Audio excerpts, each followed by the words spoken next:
नमस्कार मेरे प्यारे साथियों, कैसे हैं आप सभी। मैं उम्मीद करता हूं आप लोग ज़बरदस्त मस्त तंदुरुस्त होंगे। आप लोग की पढ़ाई दोस्तों ज़बरदस्त तरीके से चल रही होगी दोस्तों, ठीक है। दोस्तों बहुत जल्द बिहार दरोगा, बिहार पुलिस का वैकेंसी आने वाला है, इसीलिए आप लोग तैयारी में अभी से लग जाइए, ठीक है। टाइम वेस्ट मत कीजिए दोस्तों, ठीक है। तैयारी में लग जाइए, कम से कम 8 से 10 घंटा डेली स्टडी कीजिए। सेल्फ स्टडी बहुत ज़रूरी है दोस्तों, self study is the best study. तो दोस्तों आज हम इस वीडियो में टोटल 70 महत्वपूर्ण प्रश्नों को डिस्कस करेंगे इस वीडियो में, ठीक है।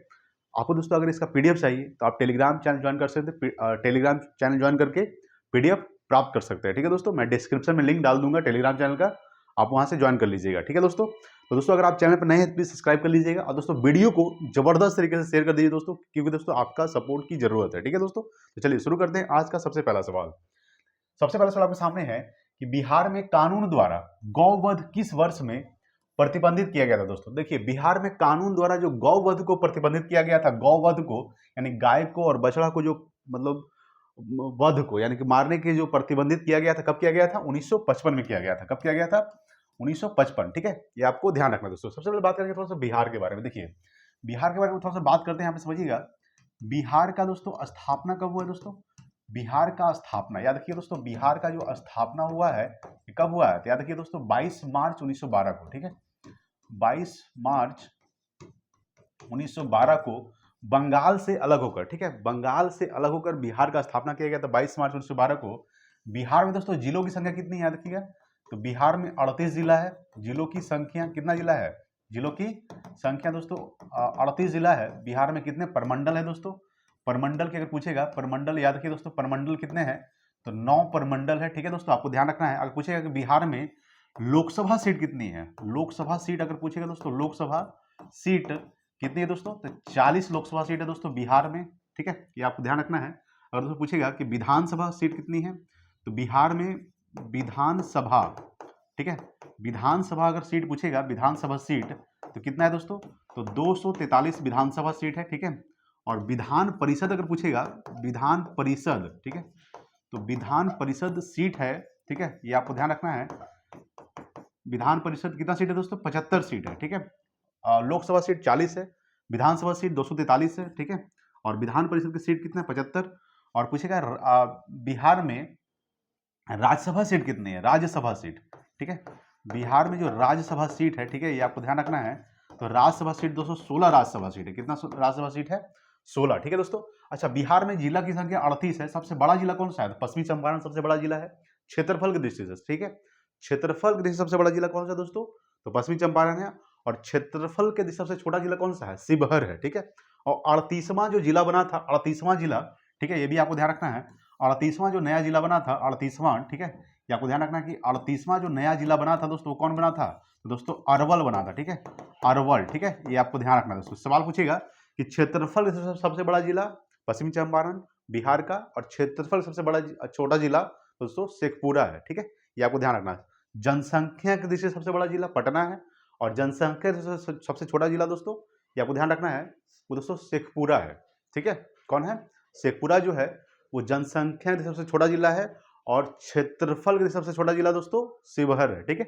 ये आपको ध्यान रखना है दोस्तों। अगर सवाल पूछेगा, देखिए, और 38वां जिला कौन सा हो जाएगा? तो दोस्तों अरवल। अच्छा, सवाल पूछेगा कि बिहार का सबसे शिक्षित जिला कौन सा है? तो रोहतास, ठीक है। रोहतास जो है ये बिहार का सबसे शिक्षित जिला है, ठीक है। शिक्षित जिला दोस्तों कौन सा? शिक्षित जिला बिहार का दोस्तों, तो वो है दोस्तों आपका रोहतास, ठीक है। ये आपको ध्यान रखना है दोस्तों। रोहतास जो है ये बिहार का सबसे शिक्षित जिला है, ठीक है। ये आपको ध्यान रखना है। तो बिहार में कानून द्वारा गौवध किस वर्ष में प्रतिबंधित किया गया दोस्तों? 1955। अच्छा, याद रखिए दोस्तों, बिहार से कौन कौन सा राज्य अलग हुआ है दोस्तों? सबसे पहले तो उड़ीसा अलग हुआ था। उड़ीसा बिहार से कब अलग हुआ है दोस्तों? ये आपको ध्यान रखना है। तो उड़ीसा जो अलग हुआ था बिहार से 1 अप्रैल 1936 को हुआ था। 1 अप्रैल 1936 को उड़ीसा अलग हुआ था बिहार से। और दोस्तों झारखंड भी अलग हुआ है बिहार से। कब हुआ है? तो झारखंड आपको ध्यान रखना है, झारखंड जो अलग हुआ है, झारखंड, ठीक है, ये कब हुआ है? तो 15 नवंबर 2000 ईस्वी को, ठीक है। 15 नवंबर 2000 ईस्वी को झारखंड अलग हुआ दोस्तों, ठीक है, याद रखिएगा। और 1 अप्रैल 1936 को उड़ीसा बिहार से अलग होकर एक नया राज्य बना है, ठीक है। ये आपको ध्यान रखना है दोस्तों, ठीक है। चलिए आगे बात करेंगे। अगला सवाल देखिएगा। देखिए दोस्तों, अगला आपके सामने है सेकंड नंबर सवाल।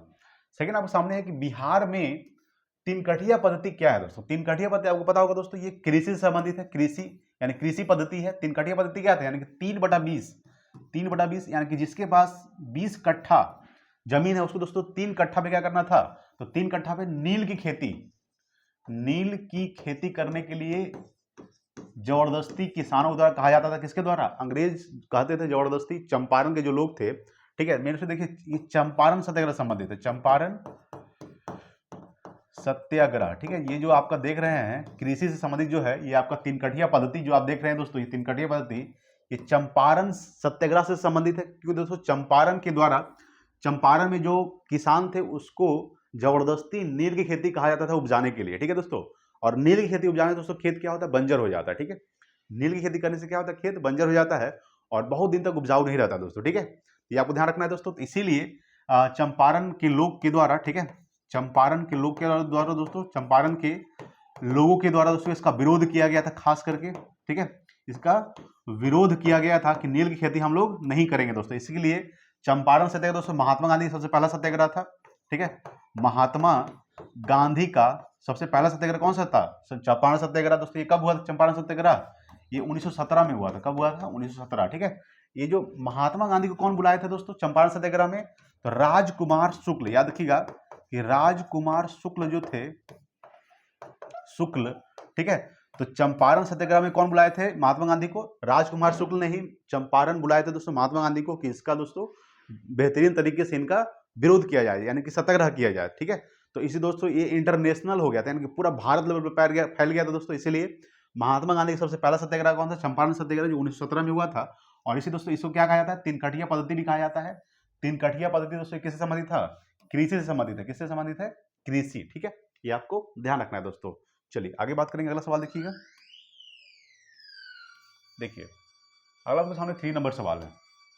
3 आपके सामने एक लोक नायक की उपाधि किसे दी गई है दोस्तों? तो जयप्रकाश नारायण को, याद रखिएगा जयप्रकाश नारायण को लोक नायक की उपाधि दी गई है। लाला लाजपत राय दोस्तों, याद रखिएगा लाला लाजपत राय को क्या कहा जाता है? पंजाब केसरी, ठीक है। पंजाब केसरी लाला लाजपत राय, ये आपको ध्यान रखना है दोस्तों। लाला लाजपत राय पंजाब केसरी। चित्तरंजन दास दोस्तों, याद रखिएगा देश बंधु के नाम से जाना जाता है। देश बंधु, देश बंधु के नाम से किसे जाना जाता है? तो देश बंधु के नाम से चित्तरंजन दास, याद रखिए दोस्तों, ठीक है। ये आपको ध्यान रखना है। चित्तरंजन दास दोस्तों देश बंधु के नाम से। उसके बाद दोस्तों बाल गंगाधर तिलक दोस्तों, याद रखिएगा लोक नायक, लोक नायक के नाम से जाना जाता है, ठीक है। अच्छा, चित्तरंजन दास ने 1922 में गया अधिवेशन की भी अध्यक्षता किए थे, ठीक है। गया अधिवेशन, गया जो अधिवेशन हुआ था, गया अधिवेशन की अध्यक्षता कौन किए थे? गया अधिवेशन के अध्यक्षता, ये आपको ध्यान रखना है, ये किए थे दोस्तों चित्तरंजन दास। ये कब हुआ था गया अधिवेशन? ये 1922 में हुआ था। चित्तरंजन दास दोस्तों, चित्तरंजन दास मोतीलाल नेहरू ने 1923 में स्वराज पार्टी का भी स्थापना किए थे। 1923 में चित्तरंजन दास मोतीलाल नेहरू ने स्वराज पार्टी का भी स्थापना किए थे, ये आपको ध्यान रखना है।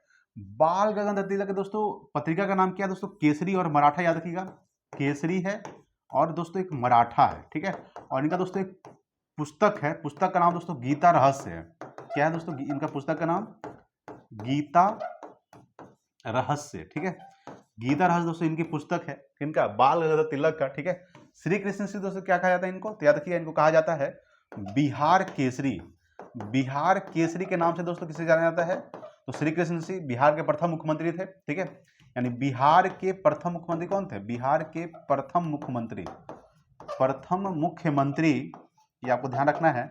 वो दोस्तों कौन थे? तो आपका थे श्री कृष्ण सिंह, बिहार के प्रथम मुख्यमंत्री थे। बिहार केसरी दोस्तों श्री कृष्ण सिंह को कहा जाता है। बाल गंगाधर तिलक लोकनायक चित्तरंजन दास, देशबंधु के नाम से लाला लाजपत राय पंजाब केसरी, और जयप्रकाश नारायण को लोकनायक के नाम से जाना जाता है, ठीक है। ये आपको ध्यान रखना दोस्तों।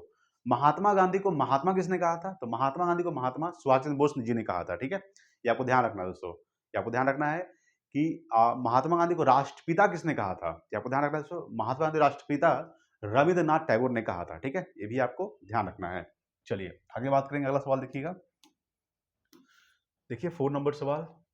4 आपके सामने है कि विश्व व्यापार संगठन में भारत कब शामिल हुआ दोस्तों? WTO, ठीक है। यानी कि विश्व व्यापार संगठन, यानी कि इंग्लिश में क्या बोलते हैं? WTO। WTO का पुराना नाम क्या है? तो इसका जो पुराना नाम है ये आपको ध्यान रखना है। WTO का पुराना नाम क्या है दोस्तों? तो गैट है। क्या है? GATT, ठीक है। यानी कि विश्व व्यापार संगठन में भारत कब शामिल हुआ था? तो भारत जो शामिल हुआ था ये 1948 में ही शामिल हो गया था, यानी 1948 से ही शामिल है। ठीक है, यानी कि ये विश्व व्यापार संगठन में भारत जो है 1948 से ही शामिल, जब इसका स्थापना हुआ था गैट का, उसी समय शामिल है। तो डब्ल्यूटीओ का जो पुराना नाम है दोस्तों वो गैट है, ठीक है। और डब्ल्यूटीओ का जो स्थापना हुआ है वो आपको ध्यान रखना है, वो 1 जनवरी ये 1900 डब्ल्यूटीओ 1995 में हुआ। कब हुआ? 1995, ठीक है। 1 जनवरी 1995 को डब्ल्यूटीओ का स्थापना हुआ था। डब्ल्यूटीओ का जो हेडक्वार्टर है HQ, ये कहाँ है दोस्तों? ये है आपका जिनेवा स्विट्जरलैंड में। जिनेवा स्विट्जरलैंड में इसका मुख्यालय है, ठीक है। ये आपको ध्यान रखना है दोस्तों। डब्ल्यूटीओ का फुल फॉर्म क्या होता है? World Trade Organisation. डब्ल्यूटीओ का फुल फॉर्म वर्ल्ड, ठीक है, ट्रेड ऑर्गेनाइजेशन, ठीक है। ये आपको ध्यान रखना है दोस्तों। वर्ल्ड ट्रेड ऑर्गेनाइजेशन इसका फुल फॉर्म होता है किसका? WTO का, ठीक है। अच्छा, 1985 में किसका स्थापना हुआ था? याद रखिएगा, किस संगठन का? तो सार्क का स्थापना हुआ है। सार्क का स्थापना दोस्तों कब हुआ है? तो 1985 में सार्क का स्थापना हुआ है, ठीक है, याद रखिएगा। और सार्क का दोस्तों मुख्यालय कहाँ है? याद रखिएगा दोस्तों, सार्क का जो मुख्यालय है वो नेपाल की राजधानी काठमांडू में। सार्क में टोटल कितना देश शामिल है? याद रखिएगा। तो देखिए यहाँ पे लिख देते हैं दोस्तों, यानी सार्क, समझिए यहाँ पे सार्क का स्थापना हुआ था, ठीक है। सार्क, देखिए सार्क की अगर हम बात करते हैं तो इसका जो स्थापना 1985 में हुआ था। सार्क में टोटल कितना देश शामिल है? इसमें टोटल दोस्तों 8 देश शामिल है, ठीक है। ये आपको ध्यान रखना, 8 देश शामिल। इसका जो मुख्यालय है यानी कि हेडक्वार्टर वो कहाँ है दोस्तों? काठमांडू में है, ठीक है। काठमांडू, ये नेपाल की राजधानी काठमांडू में ही सार्क का मुख्यालय स्थित है, ठीक है। ये आपको ध्यान, इसका स्थापना 1985 में हुआ था।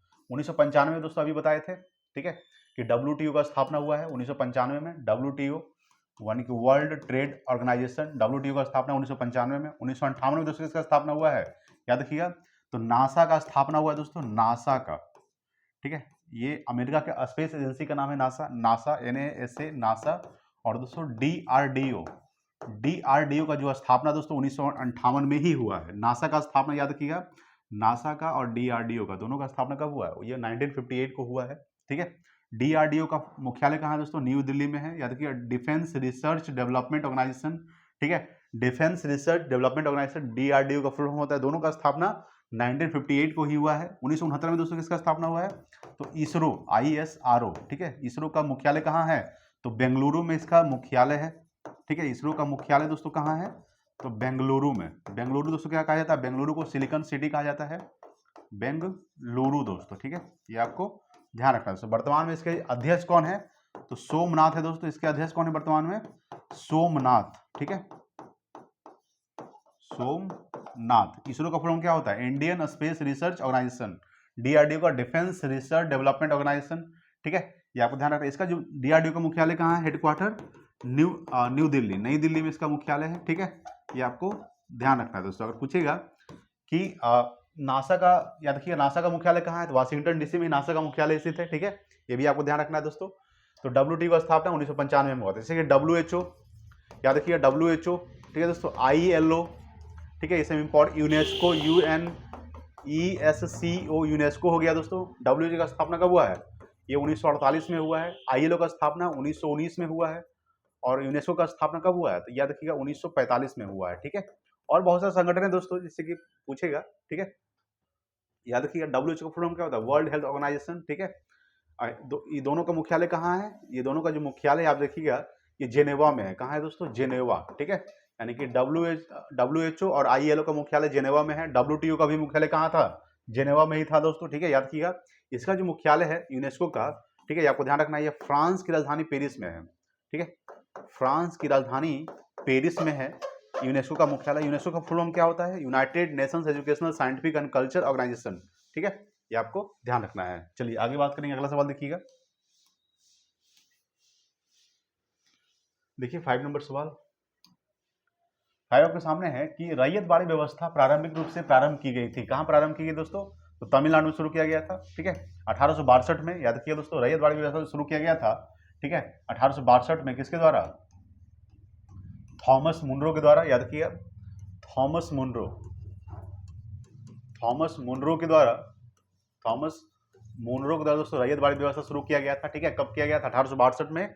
कहाँ किया गया था? सबसे पहले मद्रास में किया गया था। मद्रास कहाँ है? तमिलनाडु में ही है। तो इसका आंसर क्या हो जाएगा? ऑप्शन नंबर सी हो जाएगा दोस्तों। अच्छा, पूछेगा कि महलवाड़ी व्यवस्था किसने शुरू किया था?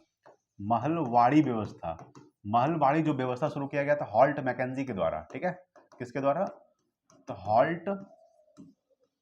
हॉल्ट मैकेंजी, हॉल्ट मैकेंजी के द्वारा कौन सा व्यवस्था शुरू किया गया था, महलवाड़ी व्यवस्था हॉल्ट मैकेंजी के द्वारा, ठीक है, याद रखिए दोस्तों, हॉल्ट मैकेंजी के द्वारा महलवाड़ी व्यवस्था, ठीक है, याद रखिए दोस्तों। अस्थाई जो बंदोबस्त शुरू किया गया था, अस्थाई बंदोबस्त, ठीक है, अस्थाई बंदोबस्त जो शुरू किया गया था, आपको ध्यान रखना है, अस्थाई बंदोबस्त किसके द्वारा, तो लॉर्ड कॉर्नवालिस के द्वारा, ठीक है, लॉर्ड कॉर्नवालिस के द्वारा, ठीक है, आपको ध्यान रखना है, लॉर्ड कॉर्नवालिस के द्वारा अस्थाई बंदोबस्त शुरू किया गया था।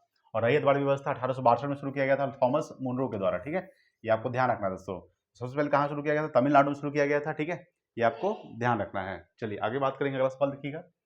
अच्छा, छत्तीसगढ़ का दोस्तों स्थापना कब हुआ है, याद रखिएगा, छत्तीसगढ़ का जो स्थापना हुआ है 1 नवंबर 2000 ईस्वी को छत्तीसगढ़ का स्थापना हुआ है, ठीक है, ये भी आपको ध्यान रखना है। छत्तीसगढ़ जो अलग हुआ था, ये मध्य प्रदेश से अलग होकर एक राज्य बना था, ठीक है, ये आपको ध्यान रखना है दोस्तों।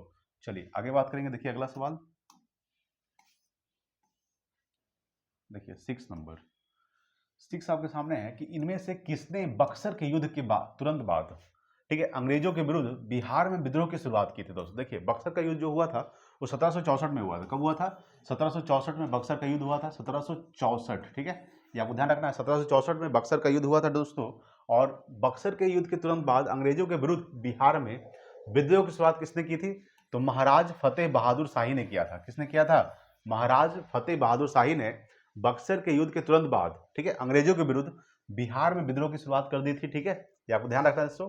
अच्छा, बाबू कुंवर सिंह दोस्तों याद किया, ये 1857 क्रांति के 1857 में जो क्रांति हुआ था, ठीक है, जो बिहार से विद्रोह का नेतृत्व किए थे, बिहार से, वो कौन थे दोस्तों, बाबू कुंवर सिंह थे, ठीक है, 1857 की क्रांति, याद किया 1857 की क्रांति, ठीक है, ये मेन रूप से कब हुआ था, 1857 में ही हुआ था। 1857 में जो क्रांति हुआ था किसके शासनकाल में, तो लॉर्ड कैनिंग, ठीक है, लॉर्ड कैनिंग के शासनकाल में हुआ था, आपको ध्यान रखना है। तो बिहार से विद्रोह जो किए थे वो बाबू कुंवर सिंह ने किए थे। बिहार के कहाँ से, तो जगदीशपुर आरा से किए थे, ठीक है, याद रखिएगा, जगदीशपुर आरा से, ठीक है, ये आपको ध्यान रखना, जगदीशपुर आरा से ही, ठीक है, जगदीशपुर आरा से बिहार का नेतृत्व बाबू कुंवर सिंह ने 1857 के विद्रोह का नेतृत्व किए थे। अच्छा, 1857 का तात्कालिक कारण क्या था, तो चर्बी वाले कारतूस, याद रखिएगा, चर्बी वाले कारतूस, ठीक है, ये आपको ध्यान रखना है। चर्बी वाले जो कारतूस है, ये क्या है, चर्बी वाले कारतूस क्या है, ये 1857 क्रांति का प्रमुख ये जो कारण था, ठीक है, ये आपको ध्यान रखना है। अच्छा, पीर अली याद रखिए दोस्तों, पीर अली भी ये 1857 क्रांति का विद्रोह किए थे, कहाँ से किए थे, ये पटना से किए थे, ये दोस्तों पटना से किए थे। ये पुस्तक विक्रेता थे, यानी पुस्तक बेचते थे। पीर अली क्या बेचते थे, पुस्तक, पटना में। और पटना से जो विद्रोह का नेतृत्व किए थे, पटना से विद्रोह का नेतृत्व किए थे, विद्रोह का नेतृत्व, ठीक है, कहां से किए थे, ये किए थे पटना से। कौन किए थे, पीर अली किए थे, ठीक है, ये आपको ध्यान रखना है। बक्सर का युद्ध दोस्तों 1764 में हुआ था, याद रखिए दोस्तों। प्लासी का युद्ध कब हुआ था, याद रखिएगा, प्लासी का युद्ध हुआ था 1757 को, प्लासी का युद्ध, ठीक है, 1757 को हुआ था। ठीक है दोस्तों। हल्दी घाटी का युद्ध कब हुआ था, हल्दी घाटी का युद्ध दोस्तों याद रखिएगा। तो हल्दी घाटी का युद्ध याद रखिए दोस्तों 1576 में हुआ था, ठीक है, ये भी आपको ध्यान रखना। हल्दी घाटी का युद्ध कब हुआ था, 1576, ठीक है, ये आपको ध्यान रखना है। चलिए आगे बात करेंगे। देखिए अगला सवाल, देखिए 7 नंबर। 7 आपके सामने है कि इनमें से किसने उलगुलान विद्रोह प्रारंभ किया था दोस्तों। उलगुलान विद्रोह जो प्रारंभ किए थे बिरसा मुंडा किए थे। कौन किए थे, बिरसा मुंडा ने उलगुलान विद्रोह प्रारंभ। उलगुलान विद्रोह कब हुआ था, ये 1899 से 1900 के बीच में हुआ था, ठीक है, ये आपको ध्यान रखना है। 1899 से 1900 के बीच में उलगुलान विद्रोह हुआ था। इसके कौन किए थे, तो बिरसा मुंडा दोस्तों। संथाल विद्रोह का नेतृत्व कौन किए थे, संथाल विद्रोह का नेतृत्व याद रखिएगा, संथाल विद्रोह का नेतृत्व कौन किए थे, तो दोस्तों ये किए थे सिद्धू एवं कानू। संथाल विद्रोह कब हुआ था, तो ये 1855-56 में हुआ था। 1856 में कौन सा विद्रोह हुआ था, याद रखिएगा दोस्तों, संथाल विद्रोह हुआ था 1855-56 में। और संथाल विद्रोह का नेतृत्व किए थे सिद्धू एवं कानू ने, ठीक है। और उलगुलान विद्रोह का नेतृत्व कौन किए थे, ये किए थे 1899 में 1900 में बिरसा मुंडा किए थे, ठीक है, ये आपको ध्यान रखना है। चलिए आगे बात करेंगे। अगला सवाल देखिए 8 नंबर सवाल। 8 आपके सामने है कि निम्नलिखित में से कौन एका आंदोलन, ठीक है, एका आंदोलन दोस्तों कब हुआ था, याद रखिए ये मेन रूप से 1920 और 1921 में हुआ था, ठीक है। 1920-21 में एका आंदोलन हुआ था। तो एका आंदोलन के लिए जिम्मेदार थे, कौन जिम्मेदार थे, तो अवध में, ठीक है, अवध में हरदोई, बहराइच आदि के किसान, यहाँ के जो किसान थे मेन रूप से अवध के, मेन रूप से अवध दोस्तों लखनऊ को कहा जाता है अवध, ठीक है, यानी मेन रूप से उत्तर प्रदेश, ठीक है। तो अवध में जो हरदोई है, बहराइच है, ठीक है, आदि जो किसान थे, ये एका आंदोलन के लिए जिम्मेदार थे। और एका आंदोलन कब हुआ था, ये 1920-21 में हुआ था, जिस समय असहयोग आंदोलन के आसपास, ठीक है, यानी असहयोग जो आंदोलन हुआ था, असहयोग आंदोलन, ठीक है, असहयोग आंदोलन कब हुआ था, याद रखिएगा, असहयोग आंदोलन ये 1920 में शुरू हुआ था और 1922 में इसको समाप्त कर दिया गया था, ठीक है, यानी 1920 से 1922 के बीच में असहयोग आंदोलन हुआ था, जिसके द्वारा महात्मा गांधी शुरू किए गए थे, ठीक है। तो असहयोग आंदोलन के दौरान ही एका आंदोलन हुआ था और इसमें दोस्तों अवध में हरदोई, बहराइच आदि के किसान इसका नेतृत्व किए थे, ठीक है, ये आपको ध्यान रखना है दोस्तों। अच्छा याद रखिए दोस्तों, महाराष्ट्र का सुकरात किसे कहा जाता है, याद रखिए ये बहुत इंपॉर्टेंट सवाल है कि महाराष्ट्र का सुकरात, ठीक है, महाराष्ट्र का सुकरात किसे कहा जाता है, तो महादेव गोविंद रनाडे को, ठीक है, यह भी ध्यान रखिएगा कि महाराष्ट्र का सुकरात महादेव गोविंद, ठीक है, रनाडे, याद रखिएगा, महादेव गोविंद रनाडे को महाराष्ट्र का सुकरात कहा जाता है, ठीक है, ये आपको ध्यान रखना है। चलिए आगे बात करते हैं, अगला देखिएगा 9 नंबर सवाल, बहुत इंपॉर्टेंट सवाल है। 9 नंबर सवाल ये है आपके सामने कि इनमें से किस वायसराय को अंडमान द्वीप समूह, ठीक है, अंडमान द्वीप समूह में छुरा मारकर मौत के घाट उतार दिया था दोस्तों, तो लॉर्ड मेयो को, ठीक है, लॉर्ड मेयो को दोस्तों एक मुस्लिम था दोस्तों अंडमान निकोबार में। और दोस्तों लॉर्ड मेयो जो थे ये सेलुलर जेल में, ठीक है, कैदियों को सुरक्षा कर रहे थे मेन रूप से, ठीक है, लॉर्ड मेयो देखभाल कर रहे थे सेलुलर जेल में। ये सेलुलर जेल कहाँ है दोस्तों, ये अंडमान निकोबार में, कहाँ है, ये अंडमान निकोबार में है, अंडमान निकोबार द्वीप समूह में है, ठीक है, ये आपको ध्यान रखना है। और यहीं पे ये मेन रूप से कैदियों का निरीक्षण कर रहे थे लॉर्ड मेयो। और इसी के दौरान दोस्तों एक मुस्लिम व्यक्ति था, इनको 1872 में छुरा मारकर हत्या कर दिया था, ठीक, इनको लॉर्ड मेयो को, ठीक है, ये आपको ध्यान रखना दोस्तों। कहाँ कर दिया गया था, तो अंडमान निकोबार में ही कर दिया गया था। सवाल क्या है कि किस वायसराय को अंडमान द्वीप समूह में छुरा मारकर मौत के घाट उतार दिया था, तो लॉर्ड मेयो को 1872 में, ठीक है।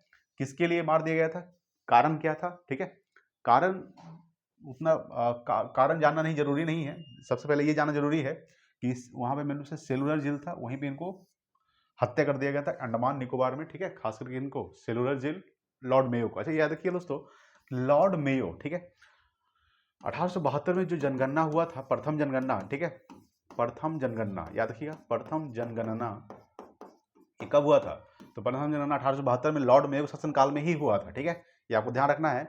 और दशकीय आधार पर जो जनगणना शुरू किया गया था वो लॉर्ड रिपन काल में शुरू किया गया था 1881 में, ठीक है, 1881 में दशकीय आधार पर जनगणना शुरू किया गया था, यानी कि हर 10 साल पर, यानी दशकीय आधार पर जो जनगणना शुरू किया गया था, दशकीय आधार पर जनगणना, ठीक है, ये आपको ध्यान रखना है। वो कब शुरू किया गया था, तो 1881 में शुरू किया गया था, लॉर्ड रिपन के समय शुरू किया गया था, लॉर्ड मेयो के समय 1872 में प्रथम जनगणना हुआ था, ठीक है।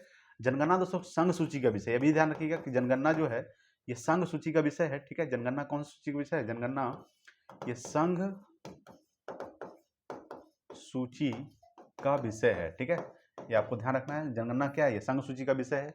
और जनसंख्या दोस्तों, जनसंख्या जो है वो समवर्ती सूची का विषय है, ठीक है, ये आपको ध्यान रखना है। लॉर्ड लिटन दोस्तों याद रखिएगा, वर्नाकुलर प्रेस एक्ट को किसने लाया था, तो वर्नाकुलर प्रेस एक्ट, याद रखिएगा, वर्नाकुलर, ठीक है, Press Act, Vernacular Press Act किसने लाया था, ये 1878 में लाए थे Vernacular Press Act Lord Lytton के द्वारा। और लॉर्ड रिपन के द्वारा वर्नाकुलर प्रेस एक्ट को रद्द कर दिया गया था। लॉर्ड लिटन ने वर्नाकुलर प्रेस एक्ट को लाए थे, रद्द किसने किया था, लॉर्ड रिपन ने रद्द किया था।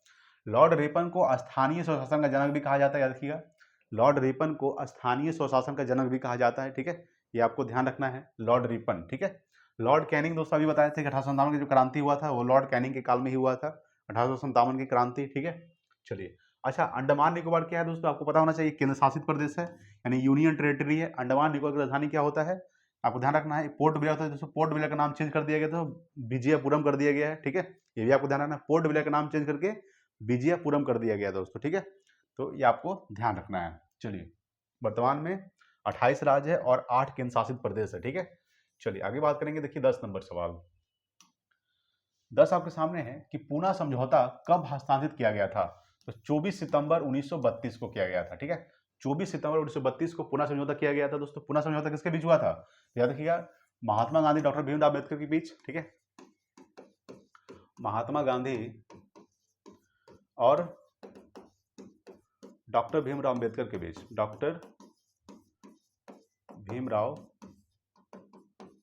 अम्बेडकर, ठीक है, अम्बेडकर, ठीक है, डॉक्टर भीमराव अम्बेडकर के बीच हुआ था पूना समझौता 24 सितंबर 1932 को। ठीक है, याद किया। 5 मार्च 1931 को दोस्तों याद किया गांधी इरविन समझौता हुआ था। गांधी इरविन समझौता, गांधी इरविन समझौता कब हुआ था? गांधी इरविन समझौता दोस्तों ये 5 मार्च 1931 को हुआ था। ठीक है, ये आपको ध्यान रखना है। गांधी और इरविन का भी समझौता हुआ था 23 मार्च 1931 को दोस्तों, याद किया डेट। तो भगत सिंह, ठीक है, भगत सिंह, सुखदेव और राजगुरु को फांसी दिया गया था। ठीक है, भगत सिंह, सुखदेव, राजगुरु को फांसी दिया गया था 23 मार्च 1931 को। भगत सिंह का नारा क्या था? इनकलाब जिंदाबाद। ठीक है, भगत सिंह ने नौजवान सभा का भी स्थापना किए थे। याद रखिएगा कि नौजवान सभा का स्थापना कब हुआ था? 1926 में हुआ था नौजवान सभा का स्थापना। किसके द्वारा? तो भगत सिंह के द्वारा। ठीक है, ये आपको ध्यान रखना है। और 23 मार्च 1931 को भगत सिंह, सुखदेव, राजगुरु को फांसी दिया गया था।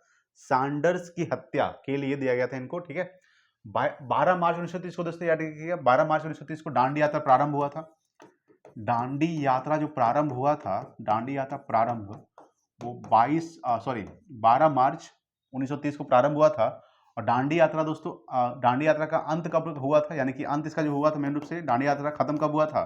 तो ये 12 मार्च 1930 को शुरुआत हुआ था और ये 6 अप्रैल 1930 तक चला था दोस्तों। 6 अप्रैल 1930 तक, यानी टोटल लगभग 24 दिन तक यात्रा चला था। ठीक है दोस्तों, जिसमें 78, ठीक है, 78 अनुयायियों के साथ यानी 78 सहयोगियों के साथ ये दोस्तों यात्रा शुरू किया गया था। ठीक है, ये यात्रा दांडी से प्रारंभ हुआ था दोस्तों। ठीक है, ये आपको ध्यान रखना है। और याद किया दोस्तों, ये मेन रूप से 300 कितना किलोमीटर लगभग दोस्तों, याद किया 388 किलोमीटर, 388 किलोमीटर चलकर नमक कानून का विरोध किया गया था दोस्तों। 12 मार्च 1930 को शुरू हुआ था, 6 अप्रैल 1930 तक चला था दोस्तों दांडी यात्रा। ठीक है, ये आपको ध्यान रखना है दोस्तों। तो पूना समझौता कब हुआ, स्थापित हुआ था? 24 सितंबर 1932 को हुआ था। ठीक है, ये आपको ध्यान रखना है। चलिए आगे बात करेंगे। देखिए अगला सवाल, 11 नंबर सवाल देखिएगा। 11 आपके सामने है कि इनमें से किसने अप्रैल 1930 में वेदरानियम सत्याग्रह का आयोजन किया था दोस्तों? याद किया, ये सी राजगोपालाचारी किया था। ठीक है, सी राजगोपालाचारी किया था। ठीक है, ये आपको ध्यान रखना है।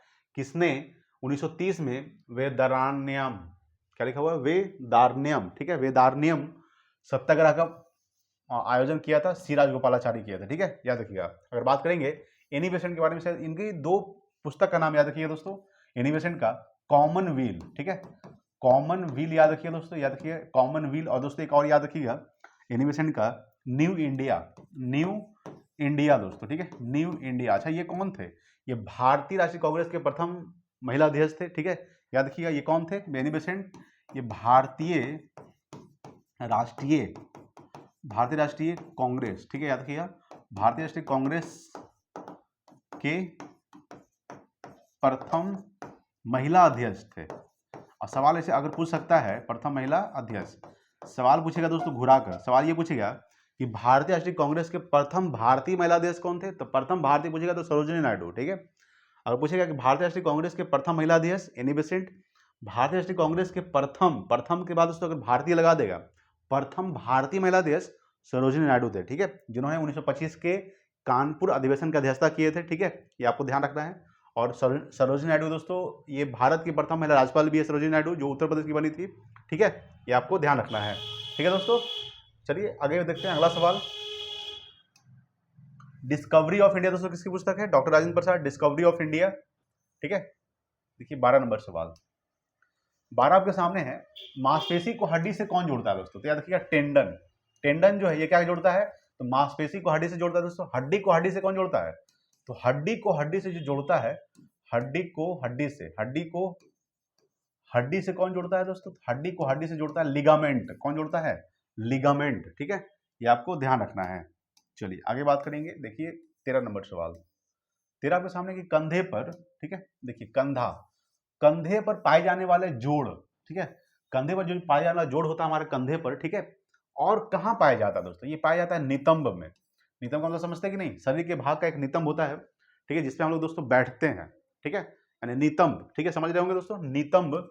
नितंब में दोस्तों क्या पाया जाता है? तो ये मेन रूप से जोड़ पाया जाता है, यानी कि कंधे पर पाया जाने वाला जो जोड़ है वो शरीर के और किस भाग में पाया जाता है दोस्तों? तो नितंब में पाया जाता है, ठीक है, ये आपको ध्यान रखना, यानी कि ऑप्शन नंबर इसका क्या हो जाएगा?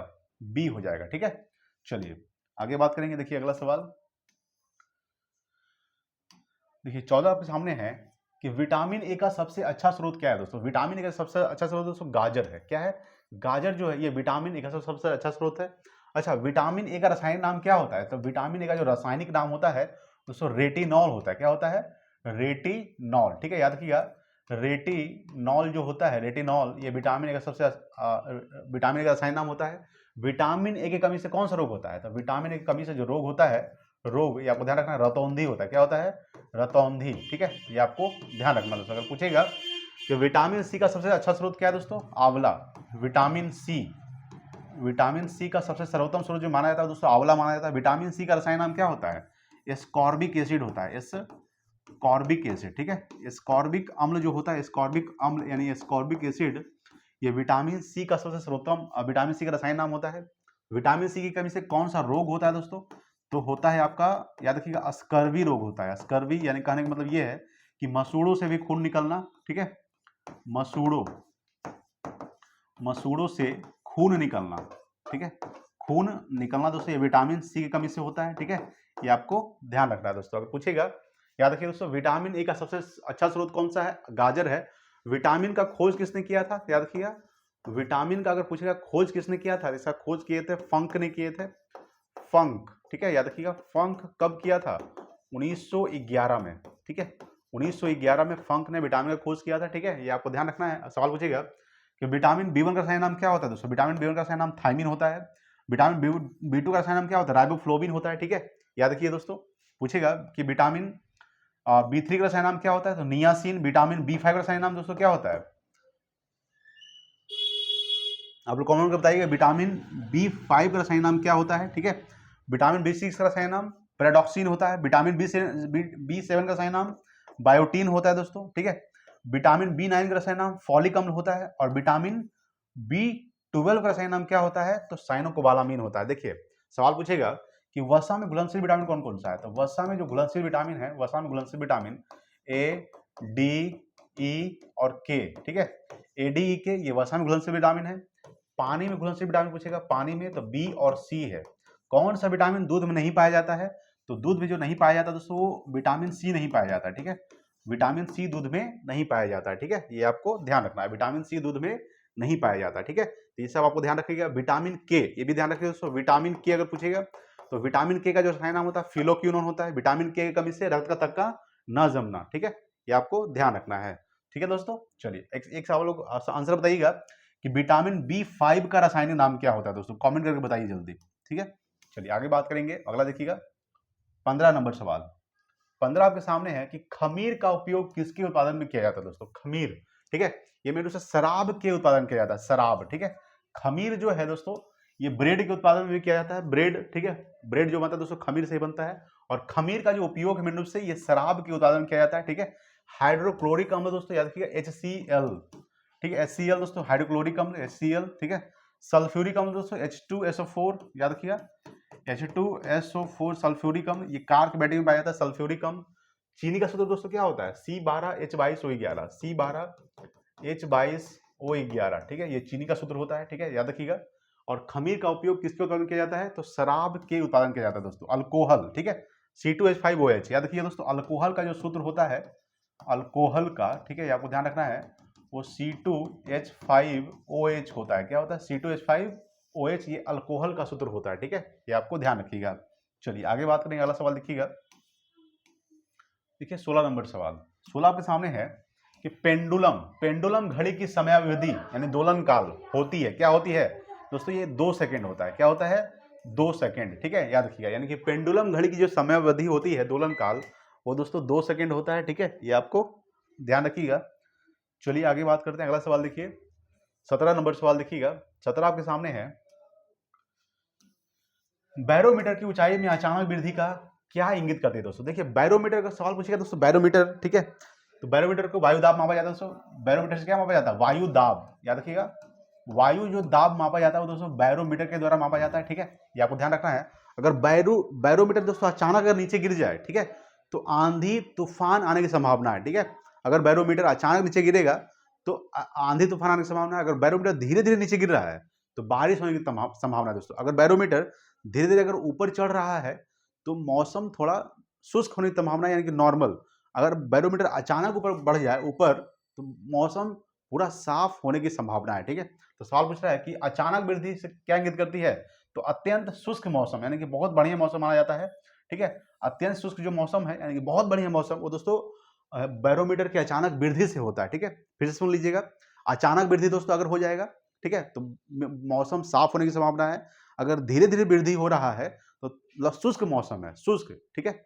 अगर अचानक नीचे धीरे धीरे गिर रहा है, नीचे धीरे धीरे गिरा बैरोमीटर, तो मौसम थोड़ा थोड़ा बारिश होने की संभावना है, ठीक है, याद रखिएगा। और अचानक अगर नीचे गिर जाए बैरोमीटर तो पूरा आंधी और तूफान आने की संभावना है, ठीक है, याद रखिएगा। तूफान या चक्रवात दोस्तों अचानक नीचे गिरने से, ठीक है। चलिए आगे बात करेंगे।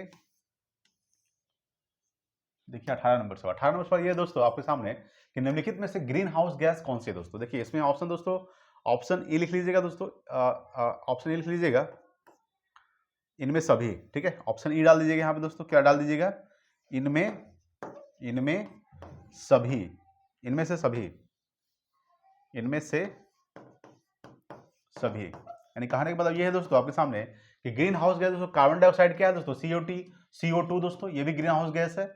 ओजोन दोस्तों O3 जो आपका है, O3 या देखिए ये भी दोस्तों ग्रीन हाउस गैस ही है, ठीक है। मीथेन दोस्तों क्या है, ये भी ग्रीन हाउस गैस है, CH4, ठीक है, याद रखिए CH4 क्या है दोस्तों, ये भी ग्रीन हाउस गैस है। तो CFC भी दोस्तों ग्रीन हाउस गैस, यानी कि ऑप्शन नंबर इसका ई हो जाएगा। इनमें सभी क्या है दोस्तों, ग्रीन हाउस गैस, यानी कि ऑप्शन नंबर ई छूट गया था, ठीक है। और टाइपिंग मिस्टेक हो गया दोस्तों कि निम्नलिखित में से ग्रीन हाउस गैस कौन सी है। इनमें सभी दोस्तों क्या है, ग्रीन हाउस गैस है। जैसे कार्बन डाइऑक्साइड हो गया दोस्तों, ओजोन हो गया, ठीक है, मीथेन हो गया दोस्तों, CFC। मीथेन को दोस्तों क्या कहा जाता है, मीथेन को गोबर गैस कहा जाता है, याद रखिएगा। मीथेन को गोबर गैस कहा जाता है। मीथेन को दोस्तों क्या कहा जाता है, याद रखिएगा। मीथेन को दोस्तों मार्स गैस भी कहा जाता है, मार्स गैस कहा जाता है दोस्तों मीथेन को, ठीक है, ये आपको ध्यान रखना। मीथेन को गोबर गैस, मीथेन को मार्स गैस, मीथेन को दोस्तों मीथेन तो कहा जाता ही है। ये धान के खेत में ज़्यादा पाया जाता है, ठीक है। मीथेन जो है ये मेरे धान के खेत में पाया जाता है, ठीक है, धान के खेत में, ठीक है, यानी दलदली भाग में दोस्तों मीथेन गैस बहुत ज़्यादा पाया जाता है। CH4 होता है दोस्तों इसका सूत्र, ठीक है, ये आपको ध्यान रखना है।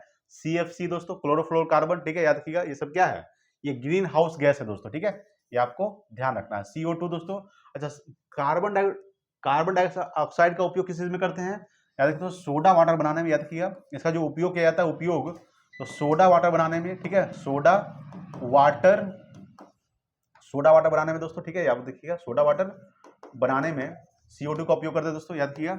आग बुझाने के लिए दोस्तों CO2 का इस्तेमाल किया जाता है, याद रखिएगा कि आग बुझाने के लिए CO2 का उपयोग करते हैं, ठीक है, ये आपको ध्यान रखना है। चलिए आगे बात करेंगे। देखिए अगला सवाल 19 नंबर सवाल देखिएगा। देखिए 19 आपके सामने क्या कह रहा है, 19 आपके सामने है कि नाई की दुकान में 2 समतल दर्पण रखे जाते हैं दोस्तों, ठीक है, 2 समतल दर्पण रखे जाते हैं, एक दूसरे के समांतर रखे जाते हैं, ठीक है, याद रखिए। जैसे कि अगर हम लोग देखना है, जैसे कि हम लोग नाई की दुकान में जाते हैं दोस्तों, तो पीछे का बाल अगर देखना हो तो पीछे का बाल, ठीक है दोस्तों, तो मेन रूप से उसके लिए दोस्तों एक दूसरे के समांतर रखना पड़ता है, ठीक है। पीछे के बाल देखने के लिए दोस्तों एक दूसरे के समांतर रखना पड़ता है, खास करके नाई के दुकान में, ठीक है। तो सवाल पूछा गया है कि नाई के दुकान में 2 समतल दर्पण रखे जाते हैं एक दूसरे के समानांतर, यानी कि ऑप्शन नंबर इसका ए हो जाएगा, ठीक है, ये आपको ध्यान रखिएगा, ठीक है। चलिए आगे बात करेंगे दोस्तों। देखिए अगला सवाल, देखिए 20 नंबर, 20 आपके सामने है कि बिल्ली के सुनने की आवृत्ति विस्तार कितना है, यानी बिल्ली जो है यानी कैट, ठीक है दोस्तों, वो कितना है, याद रखिए दोस्तों, ये मेन रूप से होता है 45 हर्ट्ज से 64,000 हर्ट्ज, ठीक है। 20 हर्ट्ज से दोस्तों 20,000 हर्ट्ज तक कौन सुन सकता है, ये दोस्तों मनुष्य यानी कि इंसान, मनुष्य जो है, ठीक है, मनुष्य, ठीक है, वो जो क्या सुन सकता है, तो 20 हर्ट्ज से 20,000 हर्ट्ज से दोस्तों कौन सुन सकता है, मनुष्य, ठीक है, आपको ध्यान रखना है। तो मनुष्य जो है वो 20 हर्ट्ज से 20,000 हर्ट्ज, बिल्ली जो है दोस्तों वो 45 हर्ट्ज से 64,000 हर्ट्ज, और 67 हर्ट्ज से लेकर 45,000 हर्ट्ज से दोस्तों कौन, कुत्ता यानी डॉग, ठीक है, ये आपको ध्यान रखना है, कुत्ता जो है वही दोस्तों, ठीक है, ये आपको ध्यान रखिएगा, यानी कि 20 का ऑप्शन नंबर इसका बी हो जाएगा। बिल्ली के सोने की आवाज क्या है दोस्तों, तो 45 हर्ट्ज से 64,000 हर्ट्ज, ठीक है। चलिए, मनुष्य का याद रखिए दोस्तों, मनुष्य का 20 हर्ट्ज से 20,000 हर्ट्ज, ठीक है। चलिए आगे देखिएगा अगला 21 नंबर सवाल। 21 आपके सामने है कि वाटर गैस किसका मिश्रण होता है दोस्तों। वाटर गैस जो मिश्रण होता है CO+ H2, ठीक है, और CO+ N2 दोस्तों ये प्रोड्यूसर गैस, ठीक है,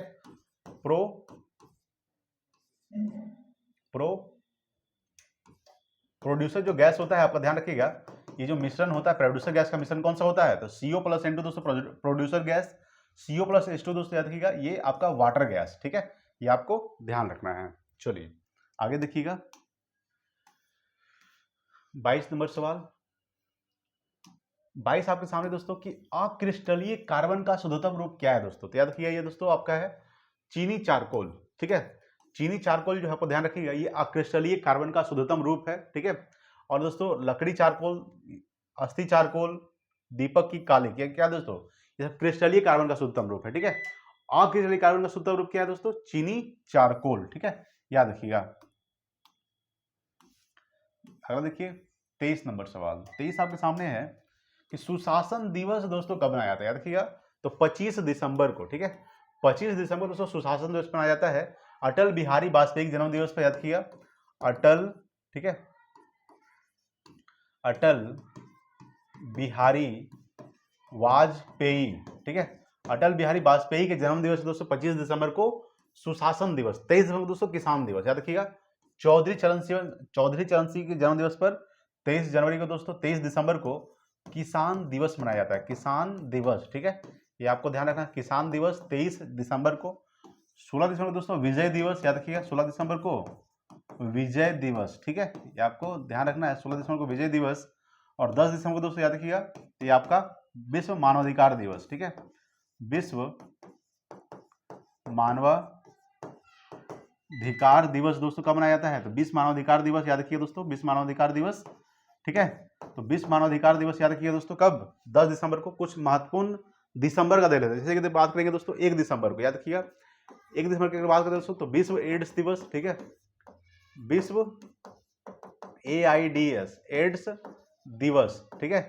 तो विश्व एड्स दिवस दोस्तों कब मनाया जाता है, 1 दिसंबर को। 2 दिसंबर को दोस्तों याद रखिएगा, 2 दिसंबर को कंप्यूटर साक्षरता दिवस, ठीक है, कंप्यूटर याद रखिएगा, कंप्यूटर COMPUTR कंप्यूटर साक्षरता दिवस, ठीक है, साक्षरता दिवस, तो कंप्यूटर साक्षरता दिवस 2 दिसंबर को, याद रखिए दोस्तों। उसके बाद दोस्तों 4 दिसंबर याद रखिएगा, 4 दिसंबर को नौ सेना दिवस, ठीक है, नौ सेना दिवस दोस्तों 4 दिसंबर को। उसके बाद दोस्तों याद रखिएगा 5 दिसंबर को, 5 दिसंबर को मृदा दिवस, विश्व मृदा दिवस, ठीक है, याद रखिएगा 5 दिसंबर को विश्व मृदा दिवस, ठीक है। तो कुछ महत्वपूर्ण दिवस जो आपको ध्यान रखना है खास करके दिसंबर में, सुशासन दिवस 25 दिसंबर, 23 दिसंबर किसान दिवस, 16 दिसंबर विजय दिवस, 10 दिसंबर विश्व मानवाधिकार दिवस, 1 दिसंबर विश्व एड्स दिवस, 2 दिसंबर कंप्यूटर साक्षरता दिवस, 4 दिसंबर नौसेना दिवस, 5 दिसंबर मृदा दिवस, ठीक है, ये आपको ध्यान रखना है। चलिए आगे बात करेंगे, देखिए 24 नंबर सवाल। 24 आपके सामने है कि पुस्तक इंडिया डिवाइडेड किसने लिखी थी दोस्तों, ठीक है। तो इंडिया डिवाइडेड जो लिखे थे आपको ध्यान रखना है, मेन रूप से पुस्तक India divided doctor Rajendra Prasad का है, ठीक है। डिस्कवरी ऑफ इंडिया किसका है दोस्तों, डिस्कवरी ऑफ इंडिया जो था आपका, सुधार लीजिएगा, वो पंडित जवाहरलाल नेहरू का था, डिस्कवरी ऑफ इंडिया। और इंडिया डिवाइडेड जो पुस्तक है डॉक्टर राजेंद्र प्रसाद का है, ठीक है, ये आपको ध्यान रखना है। गोपाल कृष्ण गोखले दोस्तों सर्वेंट सोसाइटी ऑफ इंडिया किसकी पुस्तक है, तो सर्वेंट सोसाइटी ऑफ इंडिया जो है वो आपको ध्यान रखना है, वो गोपाल कृष्ण गोखले दोस्तों। गोपाल कृष्ण गोखले कौन थे, ये महात्मा गांधी के राजनीतिक गुरु थे, गोपाल कृष्ण गोखले, ठीक है, ये आपको ध्यान रखना है। दादा भाई नौरोजी दोस्तों इनकी पुस्तक क्या नाम है, poverty and un British rule in India, poverty and un British rule in India दोस्तों किसकी पुस्तक है, दादा भाई नौरोजी की है दोस्तों, ठीक है, याद रखिएगा, जैसे लिख देते हैं यहाँ पे पॉवर्टी, ठीक है, पॉवर्टी एंड अन ब्रिटिश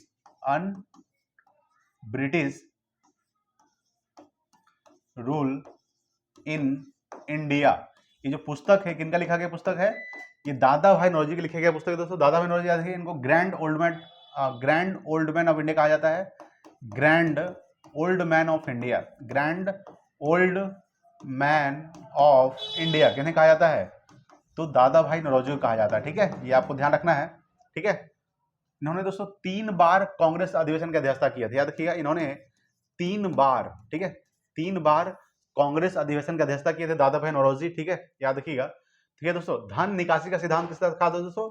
धन निकासी सिद्धांत, धन निकासी सिद्धांत जो दिए थे, धन निकासी सिद्धांत दोस्तों इनका ही दिया गया था। ठीक है, ये आपको ध्यान रखना है। बाल गंगाधर तिलक दोस्तों अभी हम बताए थे आपका, केसरी और मराठा पत्रिका इनका है, केसरी मराठा। ठीक है, गीता रहस्य दोस्तों इनकी पुस्तक है, पुस्तक का क्या नाम है? गीता रहस्य, आप भी बताए थे आपको, गीता रहस्य। ठीक है, उसके बाद दोस्तों एनी बेसेंट अभी बताए थे, कॉमनवेल्थ और new India, Commonwealth new India, new India दोस्तों। ठीक है, ये आपको ध्यान रखना है दोस्तों। एनी बेसेंट भारतीय राष्ट्रीय कांग्रेस की प्रथम महिला अध्यक्ष एनी बेसेंट। ठीक है, इंडिया डिवाइडेड किसकी पुस्तक है? डॉक्टर राजेंद्र प्रसाद। गोपाल कृष्ण गोखले पुस्तक क्या नाम है? Servant society of India, Gopal Krishna Gokhale. ठीक है, इन्होंने 1925 के बनारस अधिवेशन की अध्यक्षता किए थे, सॉरी 1905 के बनारस अधिवेशन की अध्यक्षता कौन किए थे? तो बनारस अधिवेशन की अध्यक्षता, बनारस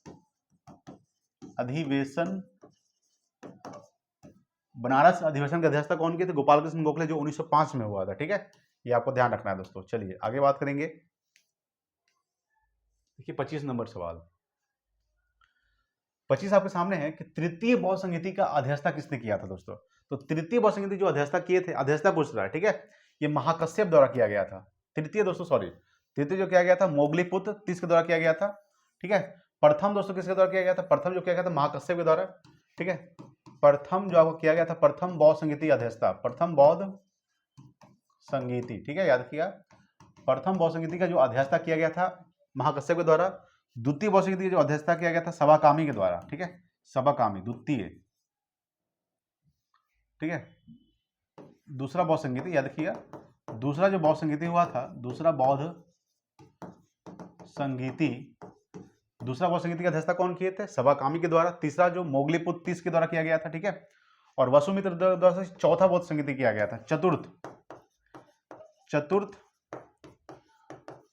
बौद्ध संगीति का अध्यक्षता किया गया था। ठीक है, देखिए सबसे पहले बात करेंगे कि प्रथम बौद्ध संगीति जो हुआ था दोस्तों, ये कब हुआ था? याद रखिएगा, ये कहां हुआ था और किसके शासन काल में हुआ था, ये भी सवाल पूछता है। ठीक है, ये आपको ध्यान रखना है। तो सबसे पहले बात करेंगे कि प्रथम बौद्ध संगीति दोस्तों ये हुआ था, आपका ध्यान रखना है, ये हुआ था आपका 483 ईसा पूर्व में हुआ था। ठीक है, ये आपको ध्यान रखना है, 483 ईसा पूर्व। ईसा पूर्व में क्या होता है दोस्तों? घटता है। ठीक है, 483 ईसा पूर्व में गौतम बुद्ध का मृत्यु भी हुआ था। ठीक है, 483 ईसा पूर्व में गौतम बुद्ध का मृत्यु हुआ था, उसी समय प्रथम बौद्ध संगीति हुआ था। अध्यक्षता कौन किए थे? महाकश्यप के द्वारा किया गया था। किसके शासन काल में हुआ था? याद रखिए दोस्तों, ये शासन काल में ध्यान रखना है, अजात शत्रु दोस्तों, अजात शत्रु शासन काल में हुआ था, आपको ध्यान रखना है। और ये कहाँ हुआ था प्रथम बौद्ध संगीति? दोस्तों राजगृह में हुआ था, राजगृह। ठीक है, ये आपको ध्यान रखना है। द्वितीय जो बौद्ध संगीति हुआ था दोस्तों, ये कहाँ हुआ था? तो द्वितीय बौद्ध संगीति आपको ध्यान रखना है, ये मेन रूप से कब हुआ था? तो 383 ईसा पूर्व में हुआ था, 383 ईसा पूर्व। ठीक है, और दोस्तों ये किसके शासन काल में हुआ था? तो कालाशोक के शासन काल में हुआ था, कालाशोक। ठीक है, ये आपको ध्यान रखना है। और दोस्तों कहाँ हुआ था? ये दोस्तों वैशाली में हुआ था। ये 2-3 पॉइंट आपको ध्यान रखना है। सबसे पहले याद रखिएगा दोस्तों, बहुत इंपॉर्टेंट है दोस्तों, सवाल पूछता है, अध्यक्षता पूछेगा आप दोस्तों किसने किया था, शासनकाल किस शासनकाल में हुआ था, कब हुआ था और कहाँ हुआ था। ठीक है, ये आपको ध्यान रखना है। तीसरा जो हुआ था तृतीय बौद्ध संगीति मोगलीपुत्र के द्वारा हुआ था। ठीक है, ये दोस्तों तीसरा जो हुआ था आपको ध्यान रखना है, तीसरा जो बौद्ध संगीति हुआ था, तृतीय बौद्ध संगीति कहाँ हुआ था? ये दोस्तों आपका हुआ था पाटलिपुत्र में।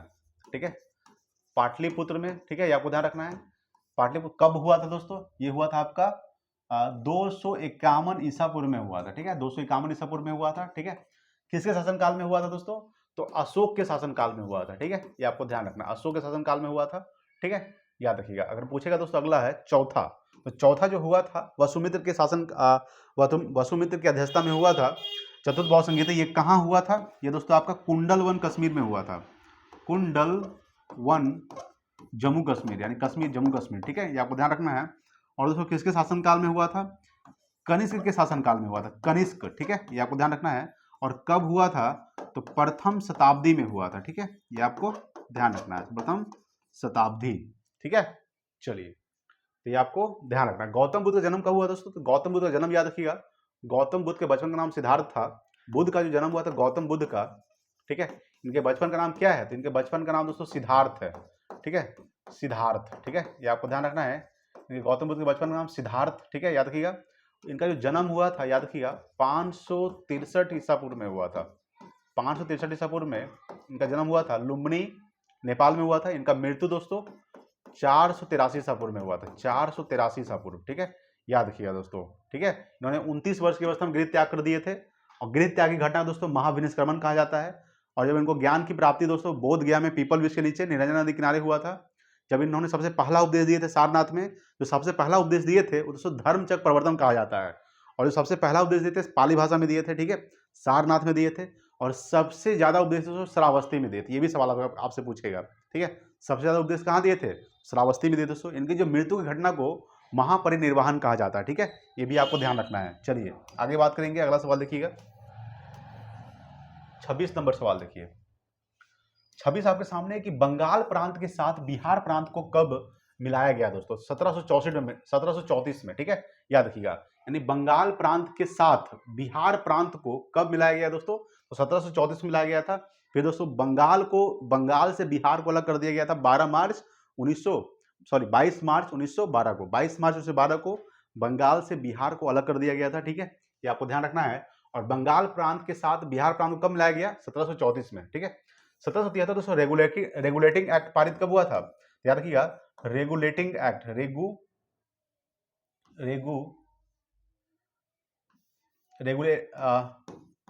रेगुलेटिंग जो एक्ट पारित हुआ था, रेगुलेटिंग एक्ट कब पारित हुआ था? आपको ध्यान रखना है, ये 1773 में हुआ। 1784 में दोस्तों डेट याद रखिएगा, 1784 में क्या हुआ था? तो एशियाटिक सोसाइटी ऑफ बंगाल का स्थापना हुआ था। ठीक है, Asiatic Society of Bengal, Asiatic Society of Bengal का जो स्थापना हुआ था, ये आपको ध्यान रखना है, ये 1784 में हुआ था। बंगाल का स्थापना, बंगाल। ठीक है, याद रखिए दोस्तों, याद रखिएगा, 1784 में एशियाटिक सोसाइटी ऑफ बंगाल का स्थापना हुआ था। आपको सर विलियम जॉन्स ने किया था। कौन किया था इसका स्थापना? इसका जो स्थापना किए थे, संस्थापक कौन थे इसका? तो सर विलियम जॉन्स। याद रखिएगा, सर विलियम जॉन्स ने संस्थापक, सर विलियम जोन्स। ठीक है, सर विलियम जोन्स ने एशियाटिक सोसाइटी ऑफ बंगाल का स्थापना किया था। कहाँ किए थे? इसका जो स्थापना किया गया था, कहाँ किया गया था?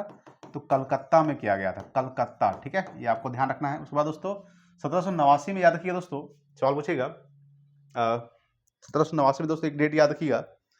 देखिए बात करेंगे 1793, याद रखिए दोस्तों, अस्थायी बंदोबस्त कब लागू किया गया था? तो 1793 को। ठीक है, अस्थायी जो बंदोबस्त लागू किया गया था, अस्थायी बंदोबस्त। ठीक है, अस्थायी बंदोबस्त जो लागू किया गया था, आपको ध्यान रखना है, अस्थायी बंदोबस्त किसके द्वारा? तो लॉर्ड कार्नवालिस के द्वारा। ठीक है, लॉर्ड कार्नवालिस के द्वारा। ठीक है, लॉर्ड कार्नवालिस दोस्तों। ठीक है, याद रखिए, लॉर्ड कार्नवालिस के द्वारा 1793 में अस्थायी बंदोबस्त लागू किया गया था। अच्छा, लॉर्ड कार्नवालिस दोस्तों सिविल सेवा का जनक भी कहा जाता है। याद रखिएगा, लॉर्ड कार्नवालिस को सिविल सेवा का जनक कहा जाता है। याद रखिएगा, सिविल सेवा का जनक, सिविल सेवा का जनक किसे कहा जाता है? तो सिविल सेवा का जनक कहा जाता है लॉर्ड कार्नवालिस को। ठीक है, याद रखिएगा, लॉर्ड कार्नवालिस को सिविल सेवा का जनक कहा जाता है।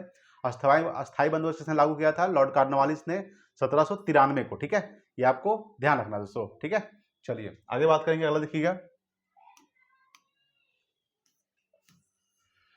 देखिए 27 नंबर सवाल। 27 आपके सामने है कि अखिल भारतीय किसान सभा के प्रथम सत्र की अध्यक्षता किसने किए थे? तो स्वामी सहजानंद सरस्वती ने किया था। याद रखिएगा, स्वामी सहजानंद सरस्वती ने अखिल भारतीय किसान सभा के प्रथम सत्र की अध्यक्षता किए थे। अच्छा, अखिल भारतीय किसान सभा का ये कब हुआ था? ये जो अध्यक्षता हुआ था मेरे रूप से, कब हुआ था? ये 1936 में इसका स्थापना हुआ था। ठीक है, याद रखिएगा कि अखिल भारतीय किसान सभा का स्थापना 1936 में हुआ था, और इसके जो अध्यक्षता किए थे वो स्वामी सहजानंद सरस्वती ने किया था। ठीक है, ये आपको ध्यान रखना है। चलिए आगे बात करेंगे। अगला सवाल देखिए, 28 नंबर सवाल। 28 आपके सामने है कि निम्नलिखित में से कौन एक भारतीय राष्ट्रीय आंदोलन में क्रांतिकारी नेता नहीं थे? ठीक है, सवाल पूछेगा। देखिए, चंद्रशेखर आजाद दोस्तों ये भी क्रांतिकारी नेता थे। सूर्यसेन दोस्तों क्रांतिकारी नेता थे। भगत सिंह दोस्तों क्या थे? क्रांतिकारी नेता थे। गोपाल कृष्ण गोखले जो थे क्रांतिकारी नेता नहीं थे, ठीक है, ये आपको ध्यान रखना है। क्रांतिकारी नेता पूछ रहे दोस्तों, क्रांतिकारी तो गोपाल कृष्ण गोखले का भी बताया था दोस्तों। इनकी पुस्तक का नाम क्या है? सर्वेंट सोसाइटी ऑफ इंडिया इनकी पुस्तक का नाम है, ठीक है। गोपाल कृष्ण गोखले को क्या कहा जाता है? तो महात्मा गांधी के राजनीतिक गुरु कौन थे? गोपाल कृष्ण गोखले। गोपाल कृष्ण गोखले ने 1905 में बनारस अधिवेशन की अध्यक्षता किए थे, ठीक है। बनारस अधिवेशन की अध्यक्षता, बनारस अधिवेशन के जो अध्यक्षता किए थे, अधिवेशन की अध्यक्षता कौन किए थे? तो बनारस अधिवेशन की अध्यक्षता किए थे कौन? आपका गोपाल कृष्ण गोखले, ठीक है, याद रखिएगा। चलिए आगे बात करेंगे। अच्छा, भगत सिंह दोस्तों, भगत सिंह सुखदेव राजगुरु फांसी 23 मार्च 1931 को दिया गया था। भगत सिंह इनकलाब जिंदाबाद दिया था दोस्तों। नौजवान भारत सभा का स्थापना 1926 में किए थे भगत सिंह ने, ठीक है, ये आपको ध्यान रखना है। चलिए आगे बात करेंगे। देखिए 29 नंबर सवाल, 29 आपके सामने है कि 1921 का मोपला विद्रोह कहाँ हुआ था दोस्तों? ये केरल में हुआ था। कहाँ हुआ था? 1921 का जो मोपला विद्रोह हुआ था, मोपला विद्रोह, यार बहुत इंपॉर्टेंट दोस्तों, मोपला विद्रोह कब हुआ था? ये 1921 में हुआ था। कहाँ हुआ था? तो केरल में हुआ था, ये आपको ध्यान रखना दोस्तों। गोरखपुर में दोस्तों कौन सा याद रखिएगा दोस्तों? तो चौरा चौरी जो घटना हुआ था, याद रखिएगा, चौरा चौरी घटना, ये कहाँ हुआ दोस्तों? गोरखपुर में हुआ था। गोरखपुर के यूपी में, गोरखपुर के यूपी में चौरा चौरी घटना हुआ था। 5 फरवरी 1922 को हुआ था। 5 फरवरी 1922 को चौरा चौरी घटना हुआ, जिसमें दोस्तों चौरा चौरी घटना जिसमें 22 लोग मारे गए थे। कितने लोग मारे गए थे? 22 लोग, ठीक है दोस्तों, 22 लोग मारे गए थे चौरा चौरी घटना में, ठीक है दोस्तों। यानी एक थाने में ही आग लगा दिया गया था, जिसमें दोस्तों 21 पुलिसकर्मी मारे गए थे, एक थानेदार भी मारे गया था। टोटल 22 लोग मारे गए थे, ठीक है। 1922 में घटना हुआ था और 22 लोग मारे गए थे, याद रखिएगा दोस्तों, ठीक है। ये कब हुआ था? 5 फरवरी 1922 को, ठीक है, ठीक है दोस्तों। तो इसी से दोस्तों नाराज होकर महात्मा गांधी ने, यानी कि चौरा चौरी घटना से नाराज होकर महात्मा गांधी ने असहयोग आंदोलन को स्थगित कर दिए थे। असहयोग आंदोलन को स्थगित कर दिए थे, यानी कि बंद कर दिए थे। कहने का मतलब ये है कि असहयोग आंदोलन की शुरुआत हुआ था 1920 में, ठीक है, और ये चला था 1922 तक, मतलब 1922 तक चला। क्यों? और 1922 में ही इसी घटना के दौरान 1922 में असहयोग आंदोलन को स्थगित करना पड़ा था, ये और लंबा चलता, ठीक है। कहने का मतलब ये है, इसी से नाराज होकर दोस्तों महात्मा गांधी ने असहयोग आंदोलन को स्थगित कर दिए थे 11 फरवरी 1922 को, ठीक है, 11 फरवरी 1922 को, यानी कि घटना 5 फरवरी 1922 को हुआ था और 11 फरवरी यानी कि 6-5-11, ठीक है, यानी 6 दिन के बाद 11 फरवरी को, ठीक है, ये घटना को स्थगित कर दिया गया था, ठीक है, ये आपको ध्यान रखना है। चलिए आगे बात करेंगे। देखिए 30 नंबर सवाल, 30 आपके सामने है कि भारत में प्रथम रेलवे लाइन किस ब्रिटिश गवर्नर के समय बिछाई गई थी? ये दोस्तों लॉर्ड डलहौजी, याद रखिएगा, लॉर्ड डलहौजी के समय में ही भारत में प्रथम रेलवे जो लाइन बिछाया गया था वो लॉर्ड डलहौजी के समय बिछाया गया था दोस्तों, ठीक है, याद रखिएगा। और 1853 दोस्तों प्रथम रेलगाड़ी जो चलाई गई थी 1853 में, कहाँ से कहाँ तक? तो मुंबई से थाने के बीच कितना किलोमीटर दोस्तों? तो 34 किलोमीटर, ठीक है, ये आपको ध्यान रखना है। 34 किलोमीटर, मुंबई थाने के बीच 34 किलोमीटर 1853 में। देखिए याद रखिएगा कि डॉक्ट्राइन ऑफ लैप्स दोस्तों किसका है? यानी कि डॉक्ट्राइन ऑफ लैप्स सिद्धांत किसने दिया था? याद रखिएगा, यानी कि व्यापगत का सिद्धांत,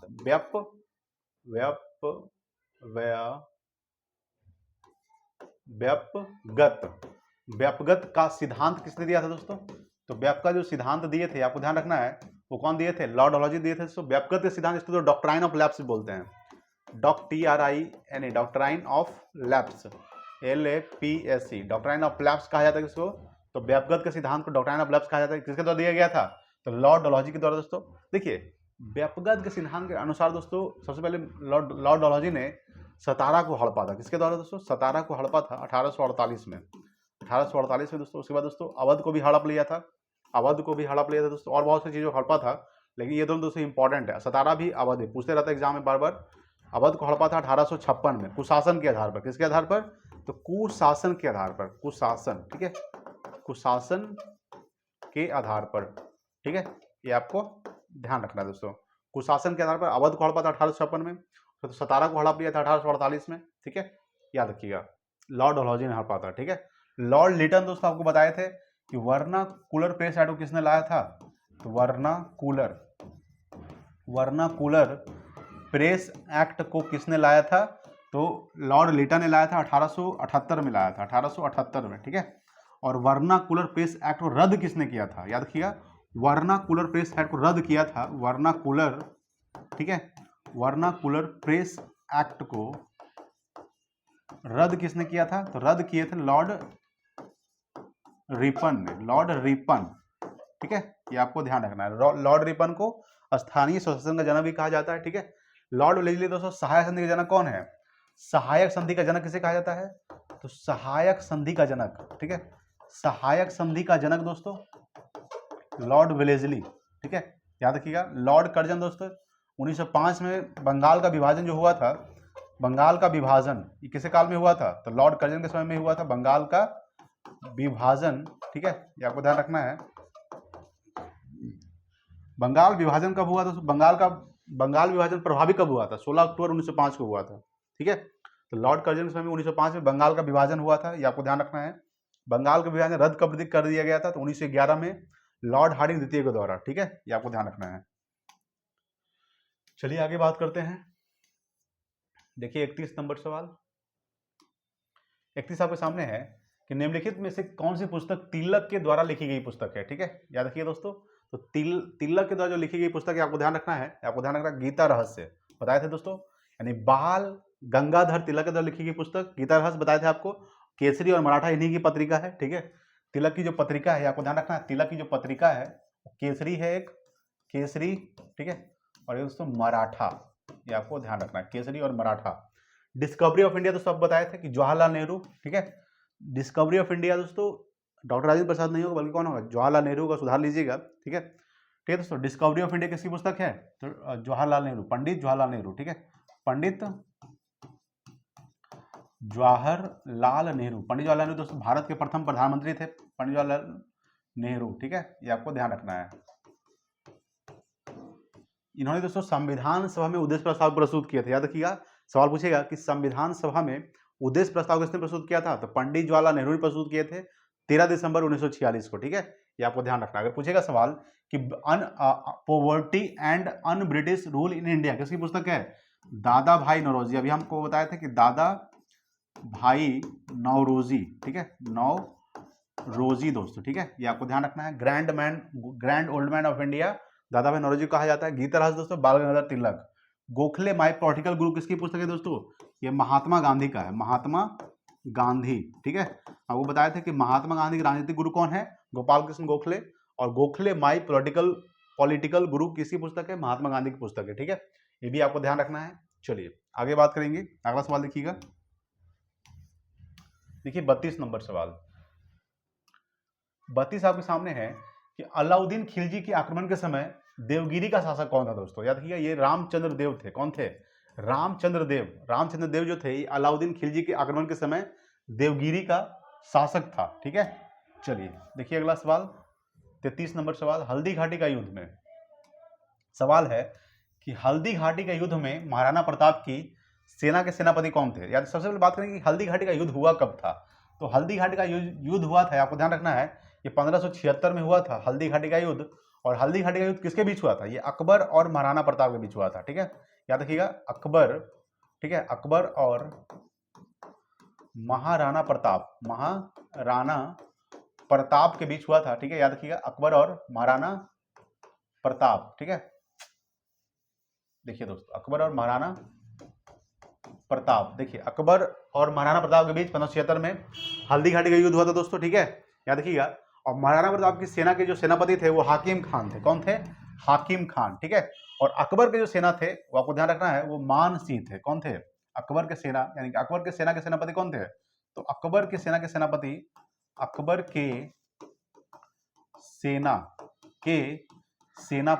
कौन थे? वो दोस्तों आपका मान सिंह थे। कौन थे? मान सिंह अकबर के सेना के सेनापति थे। हाकिम खान महाराणा प्रताप के सेना के सेनापति थे, ठीक है। 1576 में किसका युद्ध हुआ था? हल्दी घाटी का युद्ध हुआ था अकबर और महाराणा प्रताप के बीच, ठीक है, ये आपको ध्यान रखना है दोस्तों, ठीक है दोस्तों। चलिए हल्दी घाटी का युद्ध बक्सर के 1764 में, प्लासी का युद्ध 1757 में, ठीक है, ये सब युद्ध आपको ध्यान रखना है। चलिए अगला देखिए 34 नंबर, 34 आपके सामने है कि निम्नलिखित में से कौन हड़प्पा और मोहनजोदड़ो के उत्खनन से संबंधित नहीं है? हड़प्पा और मोहनजोदड़ो से उत्खनन संबंधित नहीं है दोस्तों, याद रखिएगा ये V.A. स्मिथ, याद रखिएगा V.A. स्मिथ जो है दोस्तों ये हड़प्पा और मोहनजोदड़ो के उत्खनन संबंधित नहीं है, बल्कि R.D. बनर्जी, K.N. दीक्षित और M.S. वत्स, ये सब क्या है दोस्तों? ये हड़प्पा और मोहनजोदड़ो के उत्खनन से संबंधित हैं, नहीं है, V.A. स्मिथ नहीं है, ठीक है। सबसे पहले बात करेंगे हड़प्पा। देखिए दोस्तों, हड़प्पा क्या है? ये सिंधु घाटी का एक स्थल है। सिंधु घाटी के महत्वपूर्ण 6 स्थल थे, ठीक है, ये आपको ध्यान रखना है। सिंधु घाटी सभ्यता को दोस्तों क्या कहा जाता है? तो सिंधु, याद रखिएगा, सिंधु घाटी सभ्यता, समझिए यहाँ पे सिंधु घाटी सभ्यता की अगर बात करते हैं सभ्यता, तो सिंधु घाटी सभ्यता को दोस्तों हड़प्पा सभ्यता भी कहा जाता है। सिंधु घाटी सभ्यता या फिर दोस्तों इसको क्या कह सकते हैं? हड़प्पा सभ्यता, हड़प्पा सभ्यता। देखिए इसका जो काल माना जाता है हड़प्पा सभ्यता या फिर सिंधु घाटी सभ्यता का, कब से कब तक माना जाता है? याद रखिएगा, इसका जो काल माना जाता है वो 2500 ईसा पूर्व से लेकर, ठीक है, 2500 ईसा पूर्व से लेकर 1750 ईसा पूर्व तक माना जाता है, ठीक है, ये आपको ध्यान रखना है। 2500 ईसा पूर्व से लेकर 1750 ईसा पूर्व तक सिंधु घाटी सभ्यता या फिर हड़प्पा सभ्यता का काल माना जाता है, ठीक है, याद रखिएगा। देखिए दोस्तों, सबसे पहले बात करेंगे मोहनजोदड़ो के बारे में। समझिए दोस्तों, मोहनजोदड़ो जो है, देखिए सिंधु घाटी सभ्यता जो है ये सिंधु नदी किनारे बसा हुआ था, सिंधु नदी, ठीक है, ये आपको ध्यान रखना है। सिंधु घाटी सभ्यता सिंधु नदी के बसा हुआ था। देखिए दोस्तों, सिंधु घाटी सभ्यता को कांस्य युगीन सभ्यता भी कहा जाता है। कौन सभ्यता? कांस्य युगीन सभ्यता कहा जाता है, कांस्य युगीन सभ्यता, ठीक है, ये आपको ध्यान रखना है दोस्तों। इसमें दोस्तों नगरीय प्रचलित था। मोहनजोदड़ो थोड़ा सा बात करते हैं, तो मोहनजोदड़ो के बारे में थोड़ा सा बात करेंगे। मोहनजोदड़ो दोस्तों ये सिंधु नदी के किनारे बसा हुआ था, सिंधु नदी के किनारे बसा हुआ था मोहनजोदड़ो, ठीक है, ये आपको ध्यान रखना है। मोहनजोदड़ो दोस्तों मृतकों का टीला कहा जाता है। मोहनजोदड़ो को मृतकों का टीला कहा जाता है, मृतकों का टीला, टीला, ठीक है, याद रखिएगा। मृतकों का टीला दोस्तों मोहनजोदड़ो को कहा जाता है, याद रखिएगा, आपका ध्यान रखिएगा। मोहनजोदड़ो दोस्तों आपको ध्यान रखना है कि सबसे बड़ा जो स्नानागार प्राप्त हुआ है, सबसे बड़ा स्नानागार, ठीक है, सबसे बड़ा स्नानागार कहाँ से प्राप्त हुआ है? तो मोहनजोदड़ो से प्राप्त हुआ है। मोहनजोदड़ो कहाँ है? यह है आपका पाकिस्तान के सिंध प्रांत के लरकना जिले में स्थित है, ठीक है, याद रखिएगा, पाकिस्तान के, ठीक है, पाकिस्तान, ठीक है, याद रखिएगा, पाकिस्तान के सिंध प्रांत के लरकना जिले में स्थित है, ठीक है, लरकना जिले में स्थित है, ये आपको ध्यान रखना है। कौन दोस्तों? तो मोहनजोदड़ो, ठीक है, ये आपको ध्यान रखना। सबसे पहले बात हड़प्पा के बारे में दोस्तों। हड़प्पा जो आपका दोस्तों ये रावी नदी किनारे है। कौन सी नदी? याद रखिएगा, हड़प्पा जो है ये रावी नदी किनारे है, रावी नदी, ठीक है दोस्तों। अच्छा, एक सवाल ये भी ध्यान रखिएगा कि मोहनजोदड़ो का खोज किसने किए थे? तो 1922 में किए थे राखल दास बनर्जी, ठीक है, याद रखिएगा, राखल दास बनर्जी, राखल दास बनर्जी, ठीक है, ये आपको ध्यान रखना है। राखल दास बनर्जी ने, याद रखिए, राखल दास बनर्जी ने 1922 में मोहनजोदड़ो का खोज किए थे। हड़प्पा खोज किसने किया था? तो 1921 में किए थे दयाराम साहनी, दयाराम साहनी, ठीक है, ये आपको ध्यान रखना है दोस्तों। हड़प्पा जो है ये रावी नदी किनारे है, ठीक है, ये आपको ध्यान रखिएगा। और बहुत सारे, जैसे लोथल दोस्तों, लोथल कहाँ है? लोथल दोस्तों गुजरात में है, ठीक है। बनावली दोस्तों कहाँ है? बनावली दोस्तों ये हरियाणा में है, ठीक है। उसके बाद दोस्तों कालीबंगा दोस्तों कहाँ है? कालीबंगा से काली रंग की चूड़ियाँ मिला। काली मतलब क्या होता है? ब्लैक, और बंगा मतलब क्या होता है दोस्तों? तो बंगा मतलब क्या होता है? बैंगल, यानी कि चूड़ियाँ, ठीक है। तो काले रंग की चूड़ियाँ कहाँ से प्राप्त हुआ है? कालीबंगा से। कालीबंगा कहाँ है? राजस्थान में। बनावली हरियाणा में दोस्तों। लोथल गुजरात में। लोथल दोस्तों एक बंदरगाह था, ठीक है, याद रखिएगा। लोथल का खोज किसने किया था? लोथल खोज रंगनाथ राव ने किए थे, ठीक है, ये भी आपको ध्यान रखना दोस्तों। लोथल से ही दोस्तों याद रखिएगा, यानी कि मनके बनाने का जो कारखाना प्राप्त हुआ है, मनके बनाने का कारखाना, वो लोथल और चंदहुदड़ो से हुआ है, ठीक है। ये सब आपके एग्जाम में सवाल पूछता है। चलिए आगे बात करेंगे। देखिए 35 नंबर सवाल, 35 आपके सामने है कि कलिंग नरेश खारवेल का संबंध निम्नलिखित किस वंश से था दोस्तों? ये चेदी वंश से था, ठीक है। चेदी वंश के संस्थापक कौन थे? चीदी, ठीक है। इसे चेदी वंश के संस्थापक थे, संस्थापक, ये आपको ध्यान रखना है, इसके संस्थापक है चीदी है दोस्तों। कौन है?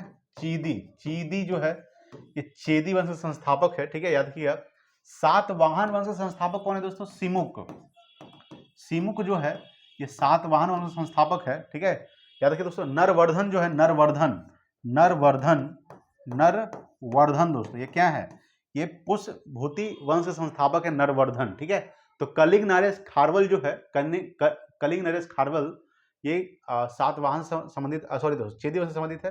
अच्छा, कलिंग युद्ध कब हुआ दोस्तों? कलिंग युद्ध याद रखिए दोस्तों। कलिंग युद्ध जो हुआ था, आपको ध्यान रखना है, कलिंग युद्ध कब हुआ था?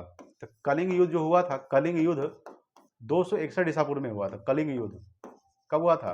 तो 261 ईसा पूर्व में हुआ था। ठीक है, ये आपको ध्यान रखना है। कलिंग युद्ध कब हुआ था? 261 ईसा पूर्व में हुआ था, ये भी आपको ध्यान रखना है। ठीक है, चेदी वंश संस्थापक चीदी, सातवाहन वंश संस्थापक सिमुक, पुष्यभूति वंश संस्थापक नरवर्धन। ठीक है, ये आपको ध्यान रखना है। कलिंग नरेश खारवेल जो है ये चेदी वंश से संबंधित है। चलिए आगे बात करेंगे। 36 नंबर सवाल देखिएगा। 36 आपके सामने है कि किस प्रकार की भूमि को अपरहत कहा जाता था। याद रखिए दोस्तों कि अपरहत जो है आपको ध्यान रखना है, ये बिना जोती हुई जंगली भूमि को कहा जाता था, यानी बिना जोती हुई जंगली भूमि को अपरहत कहा जाता था। ठीक है, पुराने जमाने में बिना जोती हुई भूमि को क्या कहा जाता था? अपरहत। ठीक है, याद रखिएगा। चलिए आगे देखिएगा। 37 नंबर सवाल। 37 आपके सामने है कि जसवंत और दशावान नामक प्रसिद्ध चित्रकार किस मुगल सम्राट के राज दरबारी से संबंधित थे। याद रखिए दोस्तों ये संबंधित है अकबर। ठीक है दोस्तों, ये सब क्या थे? चित्रकार थे। जसवंत जो है, दशावान जो है, ये सब क्या दोस्तों? चित्रकार है। ये मेन रूप से अकबर के दरबार में रहते थे ये सब। ठीक है दोस्तों, देखिए याद रखिए दोस्तों कि मुगल काल का जो स्वर्ण काल माना जाता है, यानी चित्रकला का स्वर्ण काल जो माना जाता है वो दोस्तों ये जहांगीर के काल को ही माना जाता है। ठीक है, याद रखिएगा, ये आपको ध्यान रखना है।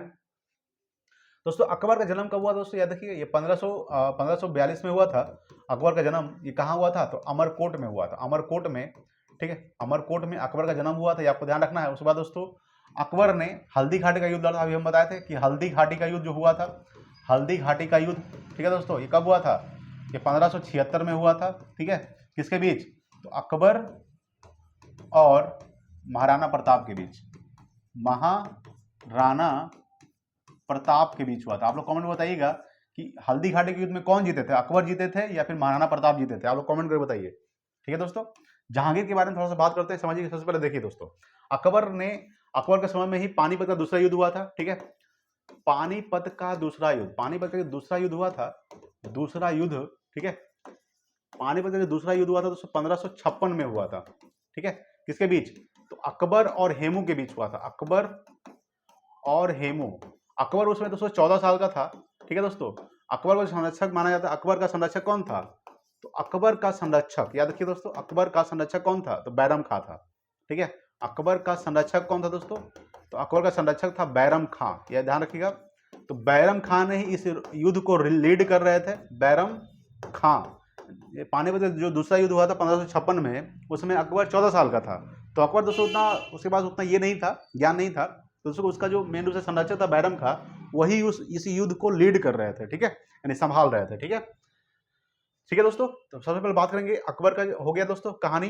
उसके बाद थोड़ा सा जहांगीर का। देखिए अकबर का शासनकाल माना जाता है, अकबर का शासनकाल वो 1556 से लेकर 1605 तक माना जाता है। ठीक है, ये आपको ध्यान रखना। जहांगीर का दोस्तों याद रखिएगा, जहांगीर ने ही एक डेट याद रखिएगा, 1675 में। ठीक है, 1675 में। ठीक है दोस्तों, 1675 में गुरु अर्जुन देव का हत्या करवा दी दोस्तों, कौन? जहांगीर ने। ठीक है, 1675 में, यानी किस सिख गुरु ने गुरु अर्जुन का हत्या करवाया दोस्तों? ठीक है, तो जहांगीर ने करवाया था, गुरु अर्जुन का हत्या करवाया था। ठीक है, गुरु अर्जुन,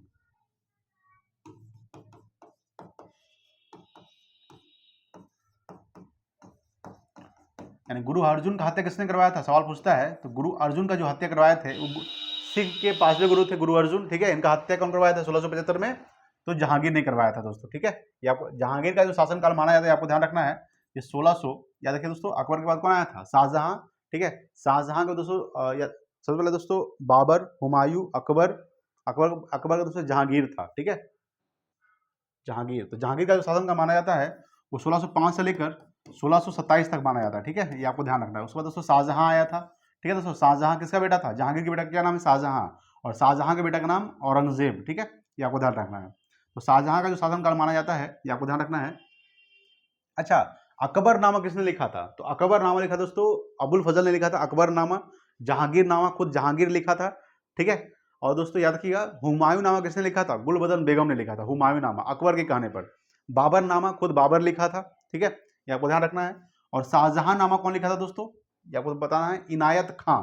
इनायत जो खां थे, इनायत खां, वो शाहजहां नामा लिखा था। ठीक है, ये आपको ध्यान रखना है। तो शाहजहां का जो शासनकाल माना जाता है वो 1627 से लेकर 1658 तक माना जाता है। 1658 तक दोस्तों। ठीक है, शाहजहां नामा को कौन लिखा था? तो शाह जहां नामा, ये इनायत खान लिखे थे, इनायत खां। देखिए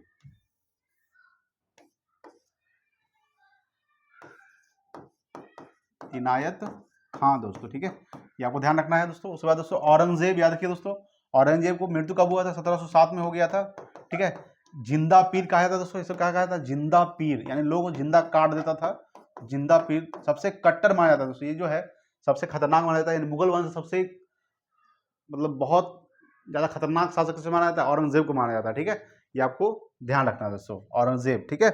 इन्होंने गुरु तेग बहादुर का हत्या करवाए थे। सवाल पूछेगा कि गुरु तेग बहादुर का हत्या किसने करवाया था? तो गुरु तेग बहादुर का हत्या करवाए थे औरंगजेब ने, गुरु तेग बहादुर का हत्या करवाया था, ठीक है। ये आपको ध्यान रखना है। चलिए आगे बात करेंगे, अगला सवाल देखिएगा 38 नंबर देखिए। अगला आपके सामने 38 है। प्राचीन भारत के महान व्याकरणविद पतंजलि किसके समकालीन थे? पतंजलि जो समकालीन थे वो पुष्य भूति शुंग के थे, ठीक है। याद रखिए दोस्तों, पतंजलि व्याकरणविद पतंजलि वो पुष्य मित्र यानी पुष्य मित्र शुंग के समकालीन थे, ठीक है। याद रखिएगा। पतंजलि की पुस्तक का क्या नाम है दोस्तों? याद रखिएगा, सॉरी, पाणिनि की पुस्तक का क्या नाम है? पाणिनि अष्टाध्यायी। पाणिनि के पुस्तक का क्या नाम है? तो पाणिनि के जो पुस्तक का नाम है दोस्तों, आपको ध्यान रखना है, अष्टाध्यायी है, अष्टाध्यायी, ठीक है। ये आपको ध्यान रखना है दोस्तों। महाभाष्य किसकी पुस्तक है? महाभाष्य जो है मेन रूप से महाभाष्य, ठीक है दोस्तों, ये आपको ध्यान रखना है, भाष्य। ये पुष्यमित्र शुंग, पुष्यमित्र शुंग क्या था दोस्तों? ये शुंग वंश संस्थापक है, शुंग वंश के संस्थापक, शुंग वंश के संस्थापक कौन है? ये दोस्तों पुष्यमित्र शुंग है, ठीक है। ये आपको ध्यान रखना है, ठीक है दोस्तों। अशोक दोस्तों किस वंश का शासक है? याद रखिए, अशोक जो है ये मौर्य वंश का शासक है, ठीक है। ये अशोक जो है ये मौर्य वंश का शासक है, अशोक, ठीक है दोस्तों। अशोक याद रखिए दोस्तों, अशोक याद रखिएगा। अशोक किसका बेटा है? ये अशोक दोस्तों ये बिंदुसार का बेटा है। बिंदुसार का बेटा कौन है? अशोक, ठीक है। सबसे पहले बात करेंगे कि चंद्रगुप्त मौर्य ने ही मौर्य वंश का स्थापना किए थे, ठीक है। मौर्य वंश का स्थापना कब हुआ था? 322 ईसा पूर्व में हुआ था, 322 ईसा पूर्व में, ठीक है। मौर्य वंश का स्थापना किए थे चंद्रगुप्त मौर्य ने। और चंद्रगुप्त मौर्य ने दोस्तों शासनकाल माना जाता है, शासनकाल कब से कब तक माना जाता है चंद्रगुप्त मौर्य का? तो शासनकाल माना जाता है, आपको ध्यान रखना है, 322 ईसा पूर्व से लेकर 298 ईसा पूर्व तक, ठीक है। ईसा पूर्व में क्या होता है दोस्तों? घटता है, ये आपको ध्यान रखना है, ठीक है। चंद्रगुप्त मौर्य दोस्तों मौर्य वंश का स्थापना 322 ईसा पूर्व में किए थे। और चंद्रगुप्त मौर्य के समय दोस्तों एक शासक आया था, सॉरी दोस्तों, एक यात्री आया था जिसका नाम है मेगास्थनीज, मेगास्थनीज, ठीक है। मेगास्थनीज दोस्तों कब से कब तक भारत में रहा था? तो ये भारत में रहा था दोस्तों, आपको ध्यान रखना है, ये भारत में रहा था कब से कब तक? तो 305 ईसा पूर्व से लेकर 305 ईसा पूर्व से लेकर 297 ईसा पूर्व तक ये भारत में रहा था दोस्तों। मेगास्थनीज के पुस्तक का नाम याद रखिए दोस्तों, इंडिका। मेगास्थनीज के पुस्तक का नाम क्या है? तो इंडिका है, ठीक है। ये आपको ध्यान रखना है दोस्तों। मेगास्थनीज जो आया था वो चंद्रगुप्त मौर्य के शासनकाल में ही भारत आया था, ठीक है। चलिए, तो प्राचीन भारत के महान व्याकरणविद पतंजलि किसके समकालीन थे? तो पुष्यमित्र शुंग के समकालीन थे, ठीक है। चलिए देखिए अगला 39 नंबर सवाल। 39 आपके सामने है कि यह किसी वस्तु के रेखीय संवेग में परिवर्तन की दर उस पर लगने वाले किसके समानुपाती होता है? तो ये बल के समानुपाती होता है। किसके समानुपाती होता है? बल। बल का दोस्तों ऐसा मात्रक क्या होता है? न्यूटन होता है। न्यूटन जो होता है आपको बल कैसा मात्रक होता है दोस्तों, ठीक है। ये आपको ध्यान रखना दोस्तों, अगर पूछेगा सवाल बल कैसा मात्रक? न्यूटन होता है, ठीक है, याद रखिएगा। गतिज ऊर्जा दोस्तों क्या होता है? काइनेटिक एनर्जी, ठीक है, काइनेटिक एनर्जी यानी के दोस्तों क्या होता है? हाफ mv स्क्वायर, याद रखिएगा दोस्तों, हाफ mv स्क्वायर, ठीक है। ये आपका फॉर्मूला है काइनेटिक एनर्जी का, एक फॉर्मूला दोस्तों हाफ mv स्क्वायर। v क्या है दोस्तों? यहाँ पे वेलोसिटी है। v क्या है दोस्तों? Velocity, VELOCITY। वेलोसिटी का मतलब क्या होता है? वेग, ठीक है। v क्या है दोस्तों? वेलोसिटी है। m क्या है दोस्तों? यहाँ पे मास है, ठीक है, मास यानी कि द्रव्यमान है, ठीक है, द्रव्यमान दोस्तों, ठीक है, द्रव्यमान। देखिए दोस्तों किसी वस्तु का द्रव्यमान चेंज नहीं होता है, यानी किसी वस्तु का द्रव्यमान चेंज होता है तो उसका दोस्तों भार चेंज होता है। क्या होता है? भार चेंज होता है, यानी कि वेट चेंज होता है, ठीक है। ये आपको ध्यान रखना है। और kinetic energy half mv square होता है, गतिज ऊर्जा का फॉर्मूला होता है, ये आपको ध्यान रखना है। बल कैसा होता है दोस्तों? न्यूटन होता है दोस्तों, ठीक है, ये आपको ध्यान रखना है। किसी वस्तु के रेखीय संवेग में परिवर्तन की दर उस वस्तु पर लगने वाले किसके समानुपाती होते हैं? तो बल के समानुपाती होते हैं। देखिए अगला देखिएगा 40 नंबर सवाल। 40 आपके सामने है कि टेफ्लॉन निम्नलिखित में से किसी एकलक का किसी एकलक का बहुलक है दोस्तों। किसी यहाँ पे थोड़ा सा मिस्टेक हो गया है, ठीक है दोस्तों। किसका बहुलक है दोस्तों, यहाँ पे होना चाहिए किसका बहुलक है, ठीक है, किसका बहुलक है दोस्तों। ये टेट्राफ्लोरोएथिलीन का बहुलक किसका है, टेट्राफ्लोरोएथिलीन का बहुलक है, ठीक है, ये आपको ध्यान रखिएगा। चलिए देखिए अगला सवाल 41 नंबर सवाल आपके सामने है। वनस्पति तेल से वनस्पति घी बनाने में प्रयुक्त होने वाली कौन सी गैस है दोस्तों, तो हाइड्रोजन गैस है। कौन सा है, हाइड्रोजन। यानी कहने मतलब ये है कि वनस्पति तेल से वनस्पति घी बनाने में हाइड्रोजन गैस का मेन रूप से इसका योगदान होता है। हाइड्रोजन गैस, हाइड्रोजन को दोस्तों आवारा तत्व भी कहा जाता है, आवारा तत्व, ठीक है, याद रखिएगा आवारा तत्व किसे कहा जाता है, हाइड्रोजन कहा जाता है दोस्तों। ये याद रखिएगा कि ब्रह्मांड में सबसे अधिक मात्रा में कौन सा पाया जाता है दोस्तों, ब्रह्मांड। ब्रह्मांड की अगर बात करते हैं, ब्रह्मांड में सबसे अधिक पाया जाने वाला गैस, सबसे अधिक पाए जाने वाला गैस कौन है दोस्तों, ये आपका हाइड्रोजन है। कितना परसेंट पाया जाता है ब्रह्मांड में, तो 71%। सवाल पूछेगा कि वायुमंडल में सबसे ज्यादा कौन सा गैस पाया जाता है, नाइट्रोजन, ठीक है। सवाल पूछेगा कि वायुमंडल में, ठीक है, वायुमंडल में सबसे अधिक पाए जाने वाला गैस, सबसे अधिक पाए जाने वाला गैस कौन है दोस्तों, आपका नाइट्रोजन। कितना परसेंट, नाइट्रोजन 78%, ठीक है। और दोस्तों ऑक्सीजन कितना परसेंट, 21%, याद रखिएगा। CO2 0.03%, ठीक है, ये आपको ध्यान रखना है। उसके बाद दोस्तों कार्बन डाइऑक्साइड, याद रखिएगा, बताया अभी कार्बन डाइऑक्साइड क्या हो जाएगा, CO2 0.03%, CO2, ऑक्सीजन 21%, ठीक है दोस्तों। ऑक्सीजन कितना परसेंट, 21%, ठीक है, वायुमंडल में पाया जाता है, ठीक है, ये आपको ध्यान रखना है दोस्तों। CO2, तो वनस्पति तेल से वनस्पति घी बनाने में प्रयुक्त होने वाली कौन सी गैस है, हाइड्रोजन, ठीक है। चलिए भविष्य का ईंधन कैसे कहा जाता है, तो भविष्य का ईंधन हाइड्रोजन को ही कहा जाता है, भविष्य का ईंधन, ठीक है, ये आपको ध्यान रखना है। अगला देखिए 42 नंबर सवाल। 42 आपके सामने है कि निम्नलिखित में से कौन सा तत्व सभी कार्बनिक यौगिकों में मिलता है, तो कार्बन, ठीक है, कार्बन। यानी निम्नलिखित में से कौन सा तत्व सभी कार्बनिक यौगिकों में मिलता है दोस्तों, कार्बन मिलता है। तो क्या बोलते हैं, सी परमाणु संख्या कितना होता है, 6 होता है, ठीक है। ये आपको ध्यान, कार्बन के कितने अप्रूप होते हैं, तो 2 अप्रूप दोस्तों, हीरा और ग्रेफाइट, हीरा ग्रेफाइट, ठीक है, ये आपको ध्यान रखना है। हीरा का अपर्तनांक 2.42 होता है, हीरा का अपर्तनांक सबसे ज्यादा अपर्तनांक किसका होता है, हीरा का होता है, ठीक है दोस्तों। ग्रेफाइट क्या दोस्तों, ये क्या होता है, मुलायम होता है। हीरा क्या होता है, कठोर होता है, ठीक है। ग्रेफाइट दोस्तों विद्युत का सुचालक होता है, विद्युत का सुचालक, याद रखिएगा। विद्युत का सुचालक कौन होता है, विद्युत का सुचालक याद रखिए दोस्तों, ये आपका ग्रेफाइट होता है, ठीक है, ये आपको ध्यान रखना दोस्तों। अभी हम बताए थे नाइट्रोजन 78% वायुमंडल में और ऑक्सीजन 21%, ठीक है, ये आपको ध्यान रखना है। तो कौन सा तत्व सभी कार्बनिक यौगिकों में मिलता है, तो कार्बन जो है सभी कार्बनिक यौगिकों में मिलता है। परमाणु संख्या कितना होता है, 6 होता है, इसका संकेत C होता है, ठीक है। देखिए अगला सवाल 43 नंबर सवाल देखिएगा कि सिगरेट लाइटर में निम्नलिखित में से कौन सी गैस प्रयुक्त होती है, तो सिगरेट लाइटर में दोस्तों ब्यूटेन होता है। क्या होता है, ब्यूटेन और प्रोपेन दोस्तों किसमें होता है, याद रखिएगा, ब्यूटेन और प्रोपेन की अगर बात करते हैं दोस्तों, ब्यूटेन प्लस प्रोपेन याद रखिएगा दोस्तों एलपीजी में होता है। किसमें होता है, एलपीजी, लिक्विड पेट्रोलियम गैस में, ठीक है, ये आपको ध्यान रखना है। ब्यूटेन प्लस प्रोपेन एलपीजी में होता है। मीथेन को दोस्तों CH4 कहा जाता है, CH4।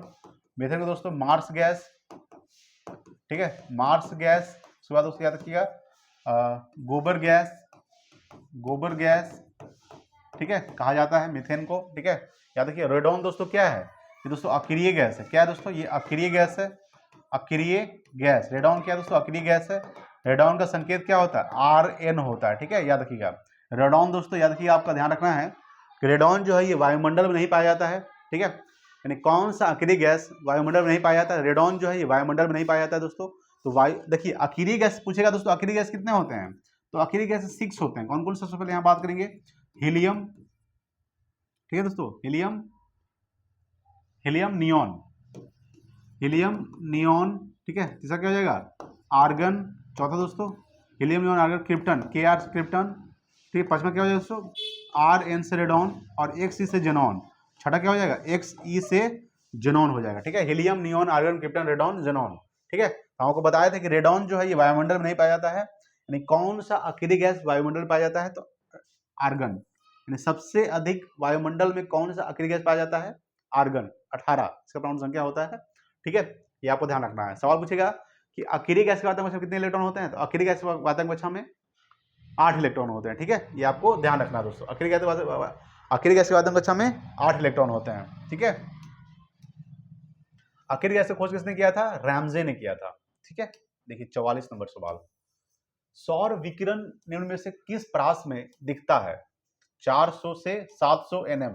ठीक है, क्या हो जाएगा इसका? सौर विकिरण जो है 400 से 700 nm के बीच दिखता है। ठीक है, ये आपको ध्यान रखना है। अगला देखिए 45 नंबर सवाल, 45 आपके सामने है, सोडा वाटर की बोतल खोलने पर निकलने वाली गैस कौन सी है?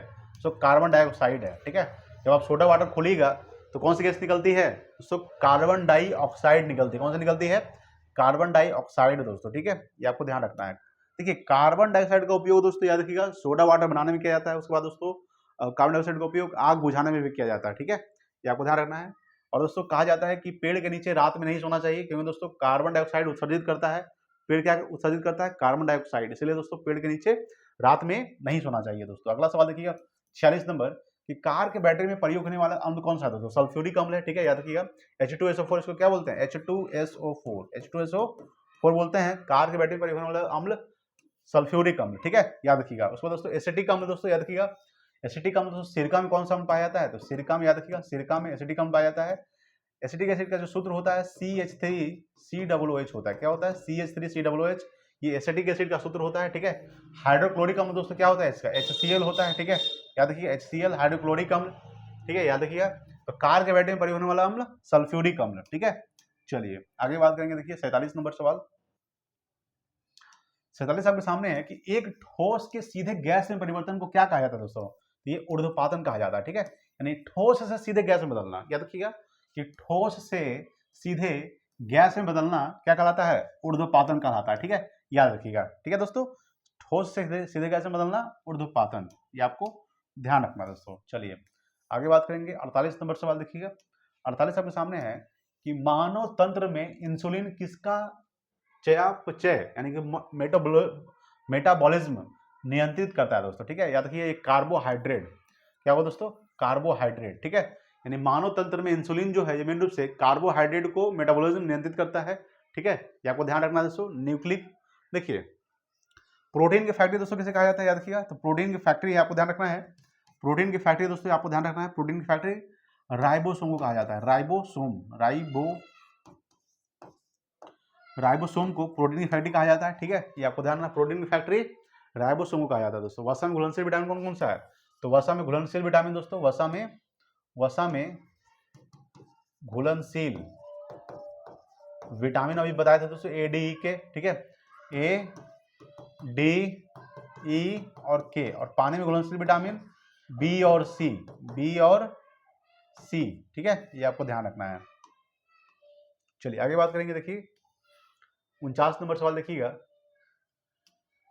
49 आपके सामने है कि एक हाइड्रोकार्बन जिसमें कार्बन के 2 परमाणु द्विबंध द्वारा जुड़े हो क्या कहलाता है दोस्तों? याद रखिएगा, ये कहलाता है अल्कीन। क्या कहलाता है दोस्तों? अल्कीन। याद रखिएगा, अल्कीन का सूत्र क्या होता है दोस्तों? CnH2n होता है। CnH2n होता है। अल्केन का सूत्र क्या होता है दोस्तों? अल्कीन CnH2n+2 होता है। ठीक है, याद रखिएगा। अल्काइन का सूत्र क्या होता है? CnH2n-2। याद रखिए दोस्तों, तीनों का सूत्र याद रखिएगा, बहुत इंपॉर्टेंट है। अल्कीन का CnH2n, अल्केन का CnH2n+2, अल्काइन का CnH2n-2। ठीक है, ये आपको ध्यान रखना है। और एक हाइड्रोकार्बन जिसमें कार्बन के 2 परमाणु द्विबंध द्वारा जुड़े हो क्या कहलाता है दोस्तों? अल्कीन कहलाता है। क्या कहलाता है? अल्कीन। ठीक है, ये आपको ध्यान रखना है। देखिए अगला 50 नंबर सवाल देखिएगा। 50 आपके सामने कि ट्राइग्लिसराइड क्या है? सो ट्राइग्लिसराइड क्या है दोस्तों? ये वसा है। क्या दोस्तों? ये वसा है। क्या है दोस्तों? ट्राइग्लिसराइड क्या है? वसा। ये आपको ध्यान रखना है। चलिए अगला आपके सामने है 51 नंबर कि शरीर में लौह की कमी से कौन सा रोग होता है दोस्तों? तो शरीर में लौह की कमी से दोस्तों याद रखिएगा एनीमिया रोग। यहाँ पे जोड़ लीजिए दोस्तों, ई ऑप्शन जोड़ लीजिएगा, यहाँ पे ई जोड़ लीजिएगा, एनीमिया। ठीक है, यानी कौन सा रोग होता है? एनीमिया रोग होता है दोस्तों, इसमें ऑप्शन नहीं डाला गया है। ठीक है, यानी शरीर में लोहा की कमी से कौन सा रोग होता है दोस्तों? एनीमिया रोग होता है। ठीक है, याद रखिएगा। जैसे पूछेगा कि दोस्तों पारा की कमी से दोस्तों यानी कि जो पारा की कमी से होता है, आपको ध्यान रखना है, इटाई जो रोग होता है, ठीक है, इटाई रोग, ठीक है, ये आपको ध्यान रखना है, इटाई रोग। कैडमियम के द्वारा दोस्तों मिनी माता रोग होता है, कैडमियम मिनी माता रोग, ठीक है, मिनी माता रोग, ठीक है, ये आपको ध्यान रखना है। उसके बाद दोस्तों इंसुलिन की कमी से कौन सा रोग होता है, तो इंसुलिन की कमी से दोस्तों मधुमेह रोग होता है, इंसुलिन, ठीक है, इंसुलिन की कमी से दोस्तों कौन सा होता है, इंसुलिन की कमी से मधुमेह रोग होता है, मधुमेह रोग होता है, ठीक है, ये आपको ध्यान रखना है। अगला सवाल देखिए 52 नंबर सवाल। 52 आपके सामने है कि भौगोलिक अपर्दन चक्र की संकल्पना इनमें से किसने प्रस्तुत की थी दोस्तों, याद रखिएगा, WM डेविस ने किया था, ठीक है, WM डेविस ने भौगोलिक अपर्दन चक्र की संकल्पना किए थे, याद रखिएगा। चलिए अगला देखते हैं 53 नंबर सवाल। 53 आपके सामने है कि निम्नलिखित में से कौन सी एक भारतीय सेना के कमांडो में से एक कमांड नहीं है। उत्तर पूर्वी कमांड दोस्तों ये नहीं है मेनू से, याद रखिएगा। दक्षिण पश्चिमी कमांड है दोस्तों, केंद्रीय कमांड भी है और सैन्य प्रशिक्षण कमांड भी है, उत्तर पूर्वी कमांड नहीं है। देखिए तीनों सेनाओं का दोस्तों सेनापति कौन होता है, याद रखिएगा, तीनों सेनाओं का सेनापति कौन होता है दोस्तों, राष्ट्रपति होते, भारत के राष्ट्रपति कौन होते हैं, तो भारत के राष्ट्रपति यानी कि राष्ट्रपति होते हैं, ठीक है। राष्ट्रपति जो होते हैं वो तीनों सेनाओं के सेनापति होते हैं। वर्तमान राष्ट्रपति कौन है भारत के, द्रौपदी मुर्मू, ठीक है, जो 15वें राष्ट्रपति है, और जगदीप धनखड़ वर्तमान के भारत के उपराष्ट्रपति है, ठीक है, जो 14वें उपराष्ट्रपति है, ठीक है, ये आपको ध्यान रखना है। तो तीनों सेनाओं जैसे कि पूछेगा दोस्तों, वायुसेना का थल सेना दोस्तों कब बनाया जाता है, थल सेना, याद रखिएगा। तो थल सेना आपको ध्यान रखना है, थल सेना दोस्तों कब बनाया जाता है, 15 जनवरी को थल सेना दिवस, ठीक है। उसके बाद दोस्तों वायुसेना दिवस, याद रखिएगा, वायुसेना दिवस दोस्तों कब मनाया जाता है, याद रखिएगा 8 अक्टूबर को, ठीक है। उसके बाद दोस्तों नौसेना दिवस, तो नौसेना जो दिवस मनाया जाता है, नौसेना दिवस, ये ठीक है, ये कब मनाया जाता है, 4 दिसंबर को, ठीक है, ये आपको ध्यान रखना है। चलिए देखिए 54 नंबर, 54 आपके सामने है कि निम्नलिखित में से कौन सा वन्यजीव अभ्यारण्य बिहार के मुंगेर जिले में स्थित है दोस्तों।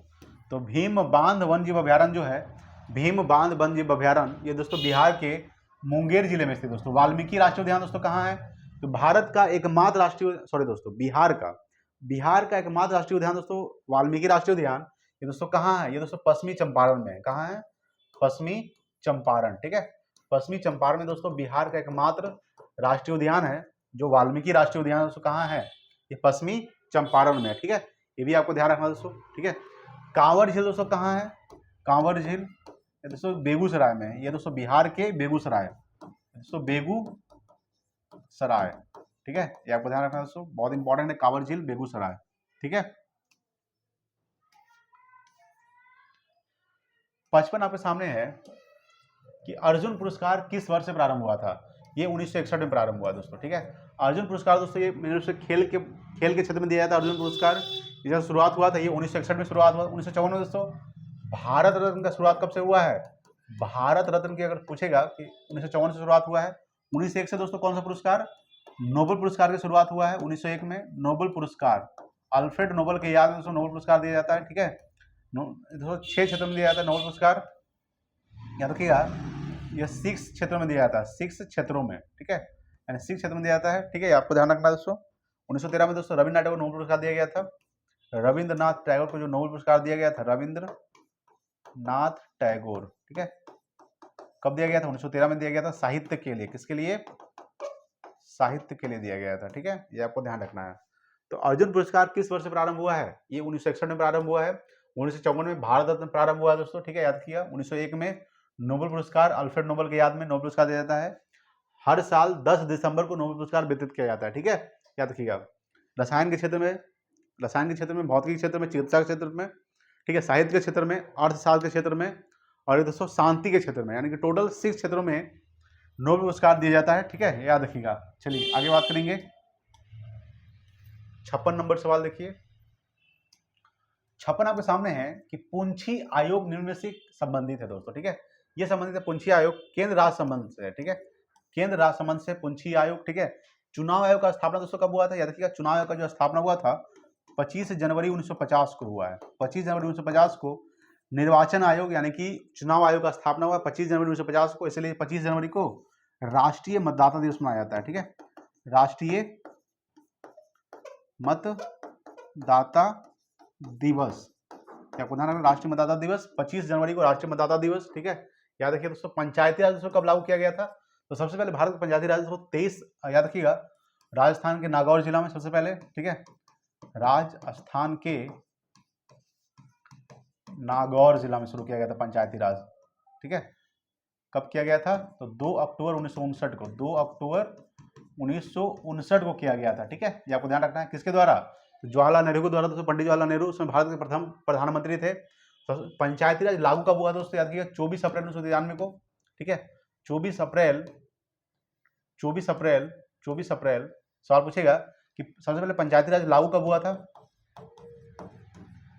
पंचायती राज लागू कब हुआ? तो 24 अप्रैल 1993 को, 24 अप्रैल 1993, याद रखिएगा। ठीक है, ये आपको ध्यान रखना है दोस्तों। 24 अप्रैल 1993 को सबसे पहले पंचायती राज लागू किया गया था। ठीक है, याद रखिएगा। ठीक है दोस्तों, तो पूंछी आयोग में से किससे संबंधित है? ये दोस्तों केंद्र राज संबंध से संबंधित है। ठीक है, याद रखिएगा। मौलिक अधिकार दोस्तों याद रखिएगा, मौलिक अधिकार भाग 4 में है। मौलिक अधिकार दोस्तों भाग 3 में है। किसमें है? भाग 3 में मौलिक अधिकार, याद रखिएगा। भाग 3 यानी कि भाग 3 को क्या कहा जाता है? तो भारत का मैग्ना कार्टा का, यानी कि भारतीय संविधान का मैग्ना कार्टा किसे कहा जाता है?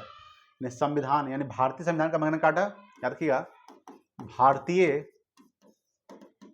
संविधान का मैग्ना कार्टा। ठीक है, याद रखिए, कार्टा किसे कहा जाता है दोस्तों? भाग 3 को कहा जाता है भारतीय संविधान का मैग्ना कार्टा। ठीक है, याद रखिएगा। भाग 3 में क्या है दोस्तों? मौलिक अधिकार। मौलिक अधिकार कहां से लिया गया है दोस्तों? लिया गया है आपका अमेरिका के संविधान से। कहां से लिया गया है? अमेरिका के संविधान से लिया गया है मौलिक अधिकार। ठीक है दोस्तों, भाग 3 दोस्तों कहां से कहां तक अनुच्छेद पूछेगा? आर्टिकल दोस्तों आर्टिकल याद रखिए दोस्तों 12 से 35 तक है। ठीक है, 12 से 35 तक ये आपका मौलिक अधिकार है। ठीक है, ये आपको ध्यान रखना है।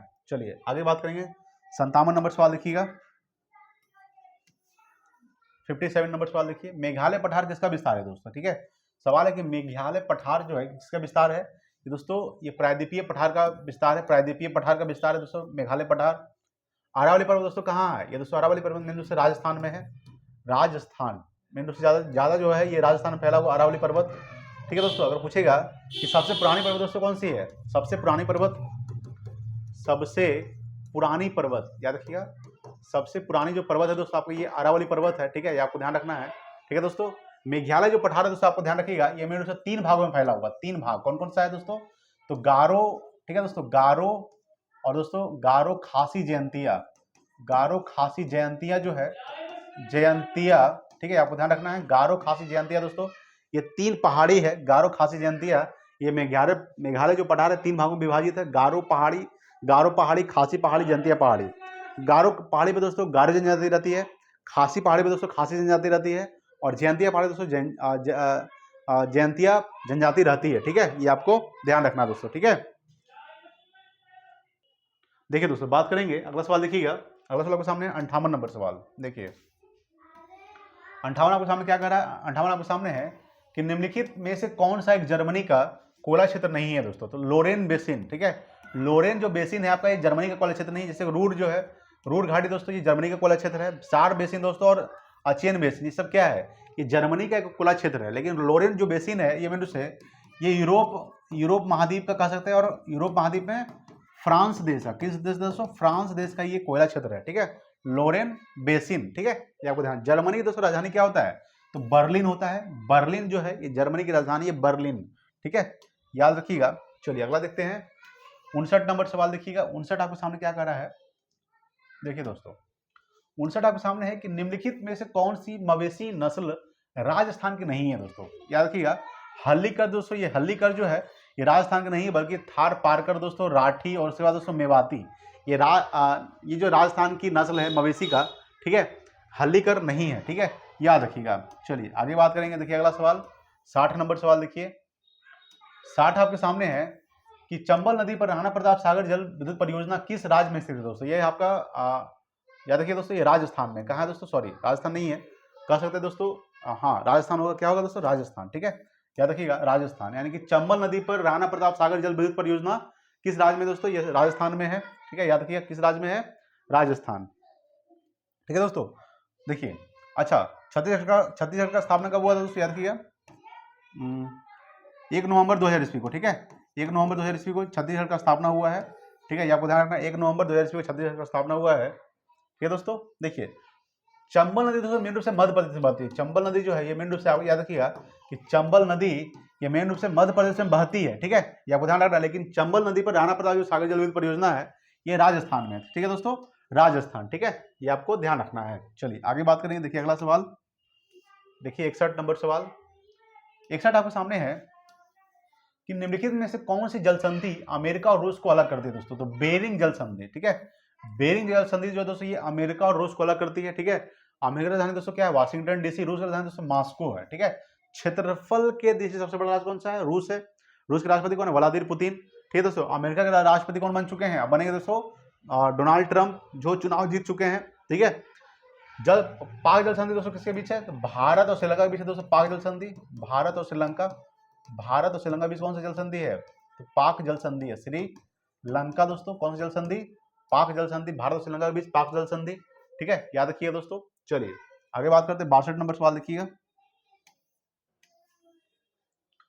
62 आपके सामने कह रहा है कि भारतीय संविधान में 21वीं संविधान संशोधन के द्वारा किस भाषा को जोड़ा गया था, तो सिंधी भाषा को जोड़ा गया था। ठीक है, देखिए 21वां संविधान संशोधन कब हुआ था, 21वां जो संविधान संशोधन हुआ था, यहाँ पे तो याद रखिएगा 21वां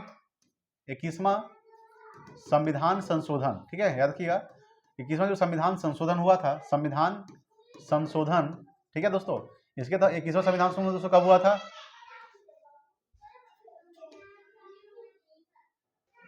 देखिए दोस्तों बात ये है कि 21वां संविधान संशोधन दोस्तों कब हुआ था, ये 1967 में हुआ था। याद रखिएगा, इसके तहत दोस्तों सिंधी भाषा को जोड़ा गया था। ठीक है, सिंधी भाषा को जोड़ा गया था, सिंधी भाषा। ठीक है, ये आपको ध्यान रखना है दोस्तों। देखिए टोटल बात करेंगे कि 8वीं अनुसूची में दोस्तों, ठीक है 8वीं अनुसूची में, याद रखिएगा 8वीं अनुसूची में अगर बात करेंगे तो 8वीं अनुसूची में 22 भाषाओं का उल्लेख किया गया, 22 भाषाओं का उल्लेख किया गया है। ठीक है, 22 भाषाओं का उल्लेख किया गया है। ठीक है, ये आपको ध्यान रखना है, 22 भाषाओं का उल्लेख किया गया दोस्तों 8वीं अनुसूची में।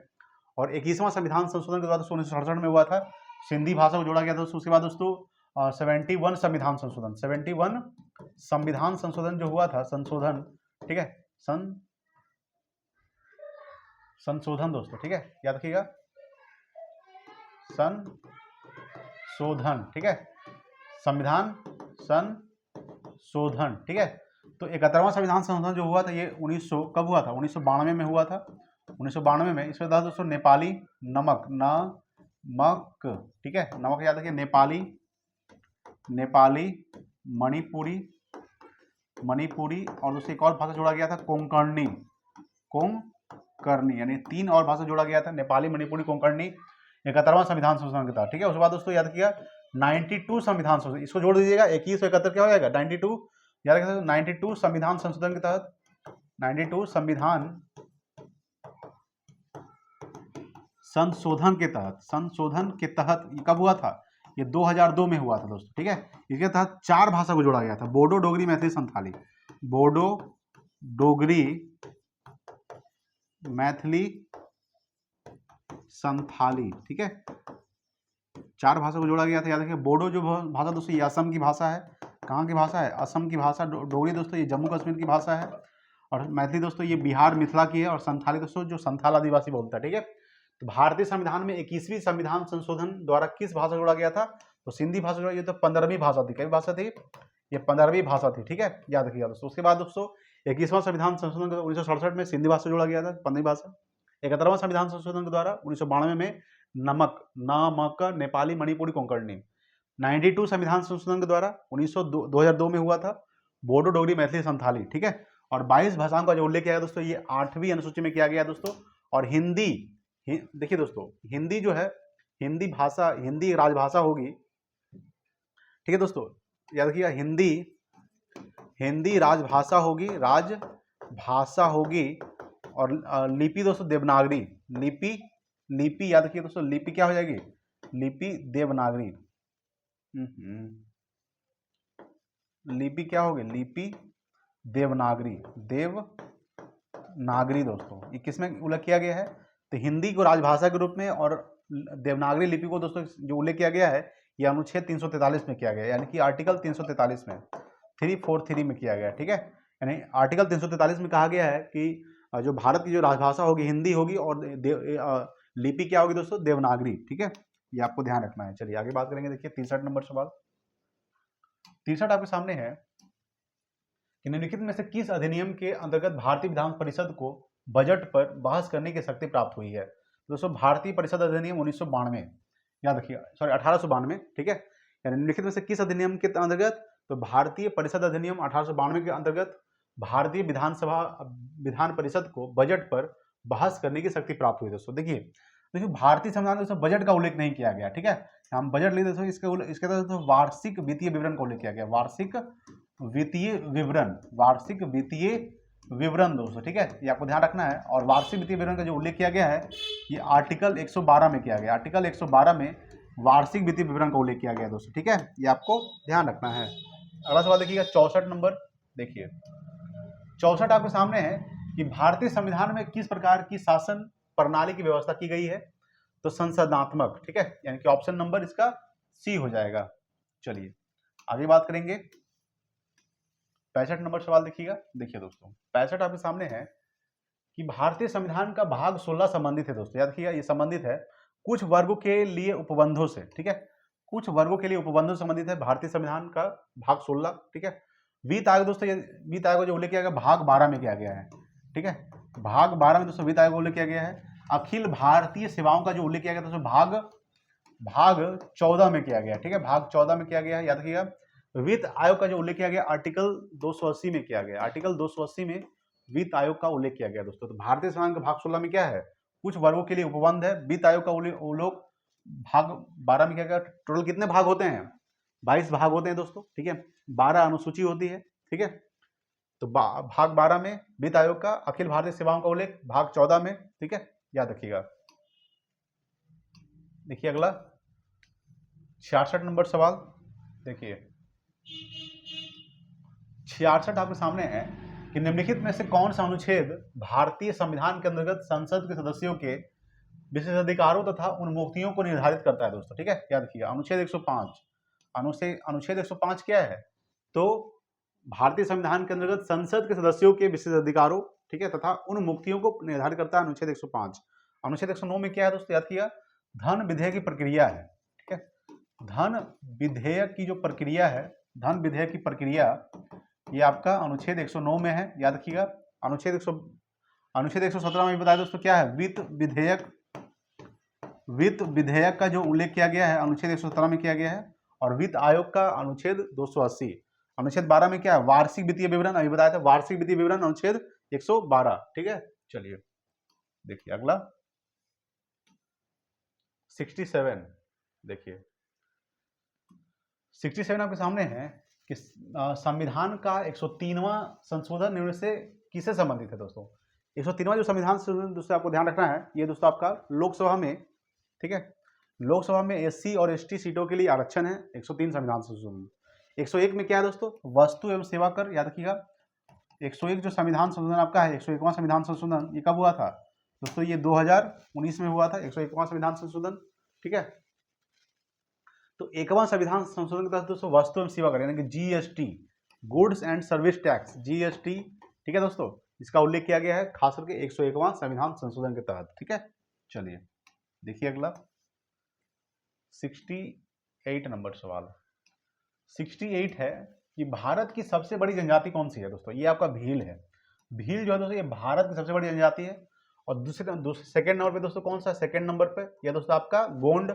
और थर्ड नंबर पे जो आता है, थर्ड नंबर पे वो दोस्तों आपका आता है संथाल। ठीक है, जो अमेरिका के, सॉरी दोस्तों, भारत के जो राष्ट्रपति हैं द्रौपदी मुर्मू दोस्तों आदिवासी हैं, वो कौन से आदिवासी हैं, वो दोस्तों संथाल है। ठीक है, ये आपको ध्यान रखना है। और तीसरे नंबर पे दोस्तों संथाल आता है मेन रूप से। तो भारत की सबसे बड़ी जनजाति कौन सी है दोस्तों, भील है। दूसरे नंबर गोंड है दोस्तों। ठीक है, और उसके बाद तीसरा संथाल। चलिए देखिए अगला 69 नंबर। 69 आपके सामने है कि हिंडनबर्ग रेखा किन दो देशों के बीच सीमा रेखा बनाती है दोस्तों। ये जर्मनी और पोलैंड के बीच है, ठीक है। जर्मनी और पोलैंड के बीच दोस्तों हिंडनबर्ग रेखा है, ठीक है। या दोस्तों उत्तर कोरिया और दक्षिणी कोरिया के बीच कौन सी रेखा है दोस्तों, याद रखिएगा, ये 38 डिग्री समांतर रेखा है, 38वीं समानांतर रेखा, 38वीं समानांतर रेखा दोस्तों किसके बीच है, ये आपका है उत्तरी कोरिया के बीच, अमेरिका और कनाडा के बीच दोस्तों, याद रखिएगा 49 डिग्री समानांतर रेखा, ठीक है, ये आपको ध्यान रखना है। उसके बाद दोस्तों रूस और फिनलैंड के बीच आप लोग बताइएगा कमेंट बॉक्स में, आप लोग के लिए सवाल है कि रूस और फिनलैंड के बीच कौन सी रेखा है, ठीक है, बताइएगा। उत्तरी वियतनाम अच्छा और दक्षिणी वियतनाम के बीच कौन सी रेखा है, ये भी आप लोग कमेंट बताइएगा, दोनों बताइए, ये दोनों का आंसर बताइए कि रूस और फिनलैंड के बीच कौन सी रेखा है, उत्तरी वियतनाम और दक्षिणी वियतनाम के बीच कौन सी रेखा है दोस्तों, ठीक है। अच्छा हम लोग आप सबका राजधानी बताते हैं, वियतनाम की राजधानी दोस्तों क्या होता है, वियतनाम की राजधानी याद रखिएगा, वियतनाम की राजधानी दोस्तों क्या होता है, हनोई, क्या होता है, हनोई जो होता है दोस्तों वियतनाम की राजधानी होती है। रूस की राजधानी दोस्तों मास्को होता है। फिनलैंड की राजधानी दोस्तों क्या होता है, यहाँ पे लिख देते हैं, रूस की राजधानी दोस्तों मास्को, ठीक है, मास्को, ठीक है, याद रखिएगा। और फिनलैंड की राजधानी दोस्तों क्या होता है, हेलसिंकी, हेलसिंकी, ठीक है, ये आपको बताना है, हेलसिंकी। आपको ये बताना है कि रूस और फिनलैंड के बीच कौन सी रेखा है, उत्तरी वियतनाम और दक्षिणी वियतनाम की कौन सी रेखा है। और पिछले बहुत सारे सवाल भी पहले भी कर चुके हैं, वो सबका सारा आंसर चाहिए दोस्तों कमेंट बॉक्स में, ठीक है। आप लोग पढ़ाई करते हैं नहीं कि वो देखना है, ठीक है। उत्तरी कोरिया दोस्तों कौन से, याद रखिए उत्तरी कोरिया राजधानी क्या होता है, पियोंगपांग, पियोंगपांग दोस्तों। दक्षिणी कोरिया दक्षिणी कोरिया राजधानी क्या होता है, सियोल, याद रखिएगा, सियोल इसकी राजधानी है, सियोल, ठीक है। कनाडा राजधानी दोस्तों क्या होता है, ओटावा, वाशिंगटन डीसी, ठीक है, याद रखिएगा दोस्तों। वार्सो, पोलैंड राजधानी क्या होता है, वार्सो, पोलैंड राजधानी वार्सो, ठीक है, याद रखिएगा वार्सो। जर्मनी का दोस्तों बर्लिन होता है, ठीक है। तो हिंडनबर्ग रेखा जो आपका ध्यान रखिएगा, हिंडनबर्ग रेखा जो है ये जर्मनी एवं पोलैंड के बीच है, ठीक है। भारत और चीन के बीच मैकमोहन रेखा, भारत और पाकिस्तान के बीच रेडक्लिफ रेखा। याद रखिएगा भारत और श्रीलंका कौन अलग करता है, तो पाक जल संधि अलग करता है, ठीक है। चलिए डुरंड रेखा, याद रखिएगा, देखिए 70 नंबर सवाल, लास्ट सवाल आज का, भारत के किस राज्य के साथ पाकिस्तान सबसे लंबी सीमा बनाती है दोस्तों, तो राजस्थान के साथ। देखिए यानी भारत के 3 राज्य पाकिस्तान के साथ सीमा साझा करता है, ठीक है। भारत के 3 राज्य पाकिस्तान के साथ सीमा साझा करता है। सबसे पहला दोस्तों गुजरात, ठीक है, गुजरात दोस्तों। उसके बाद क्या हो जाएगा, पंजाब दोस्तों, उसके बाद राजस्थान। और सबसे ज्यादा सीमा साझा करता है दोस्तों राजस्थान करता है। कौन करता है, राजस्थान। पाकिस्तान का इस्लामाबाद होता है, क्या होता है, इस्लामाबाद, ठीक है। तो भारत किस राज्य के साथ पाकिस्तान सबसे लंबी सीमा बनाती है, राजस्थान के साथ, ठीक है। ये आपको ध्यान रखना दोस्तों, ठीक है दोस्तों। चलिए ठीक है दोस्तों, तो हमने टोटल 70 प्रश्नों डिस्कस कर लिया दोस्तों। वीडियो अगर अच्छा लगा प्लीज लाइक कीजिए, शेयर कीजिए अपने दोस्तों के पास दोस्तों, क्योंकि आपका एक लाइक दोस्तों हमें मोटिवेट करता है, ठीक है, खास करके। तो आप लोग सपोर्ट कीजिए, ठीक है दोस्तों, ज़्यादा से ज़्यादा इस वीडियो को शेयर कीजिएगा, है ना। तो दोस्तों आज के लिए इतना ही, मिलते हैं अगले वीडियो में, तब तक के लिए जय हिंद, वंदे मातरम।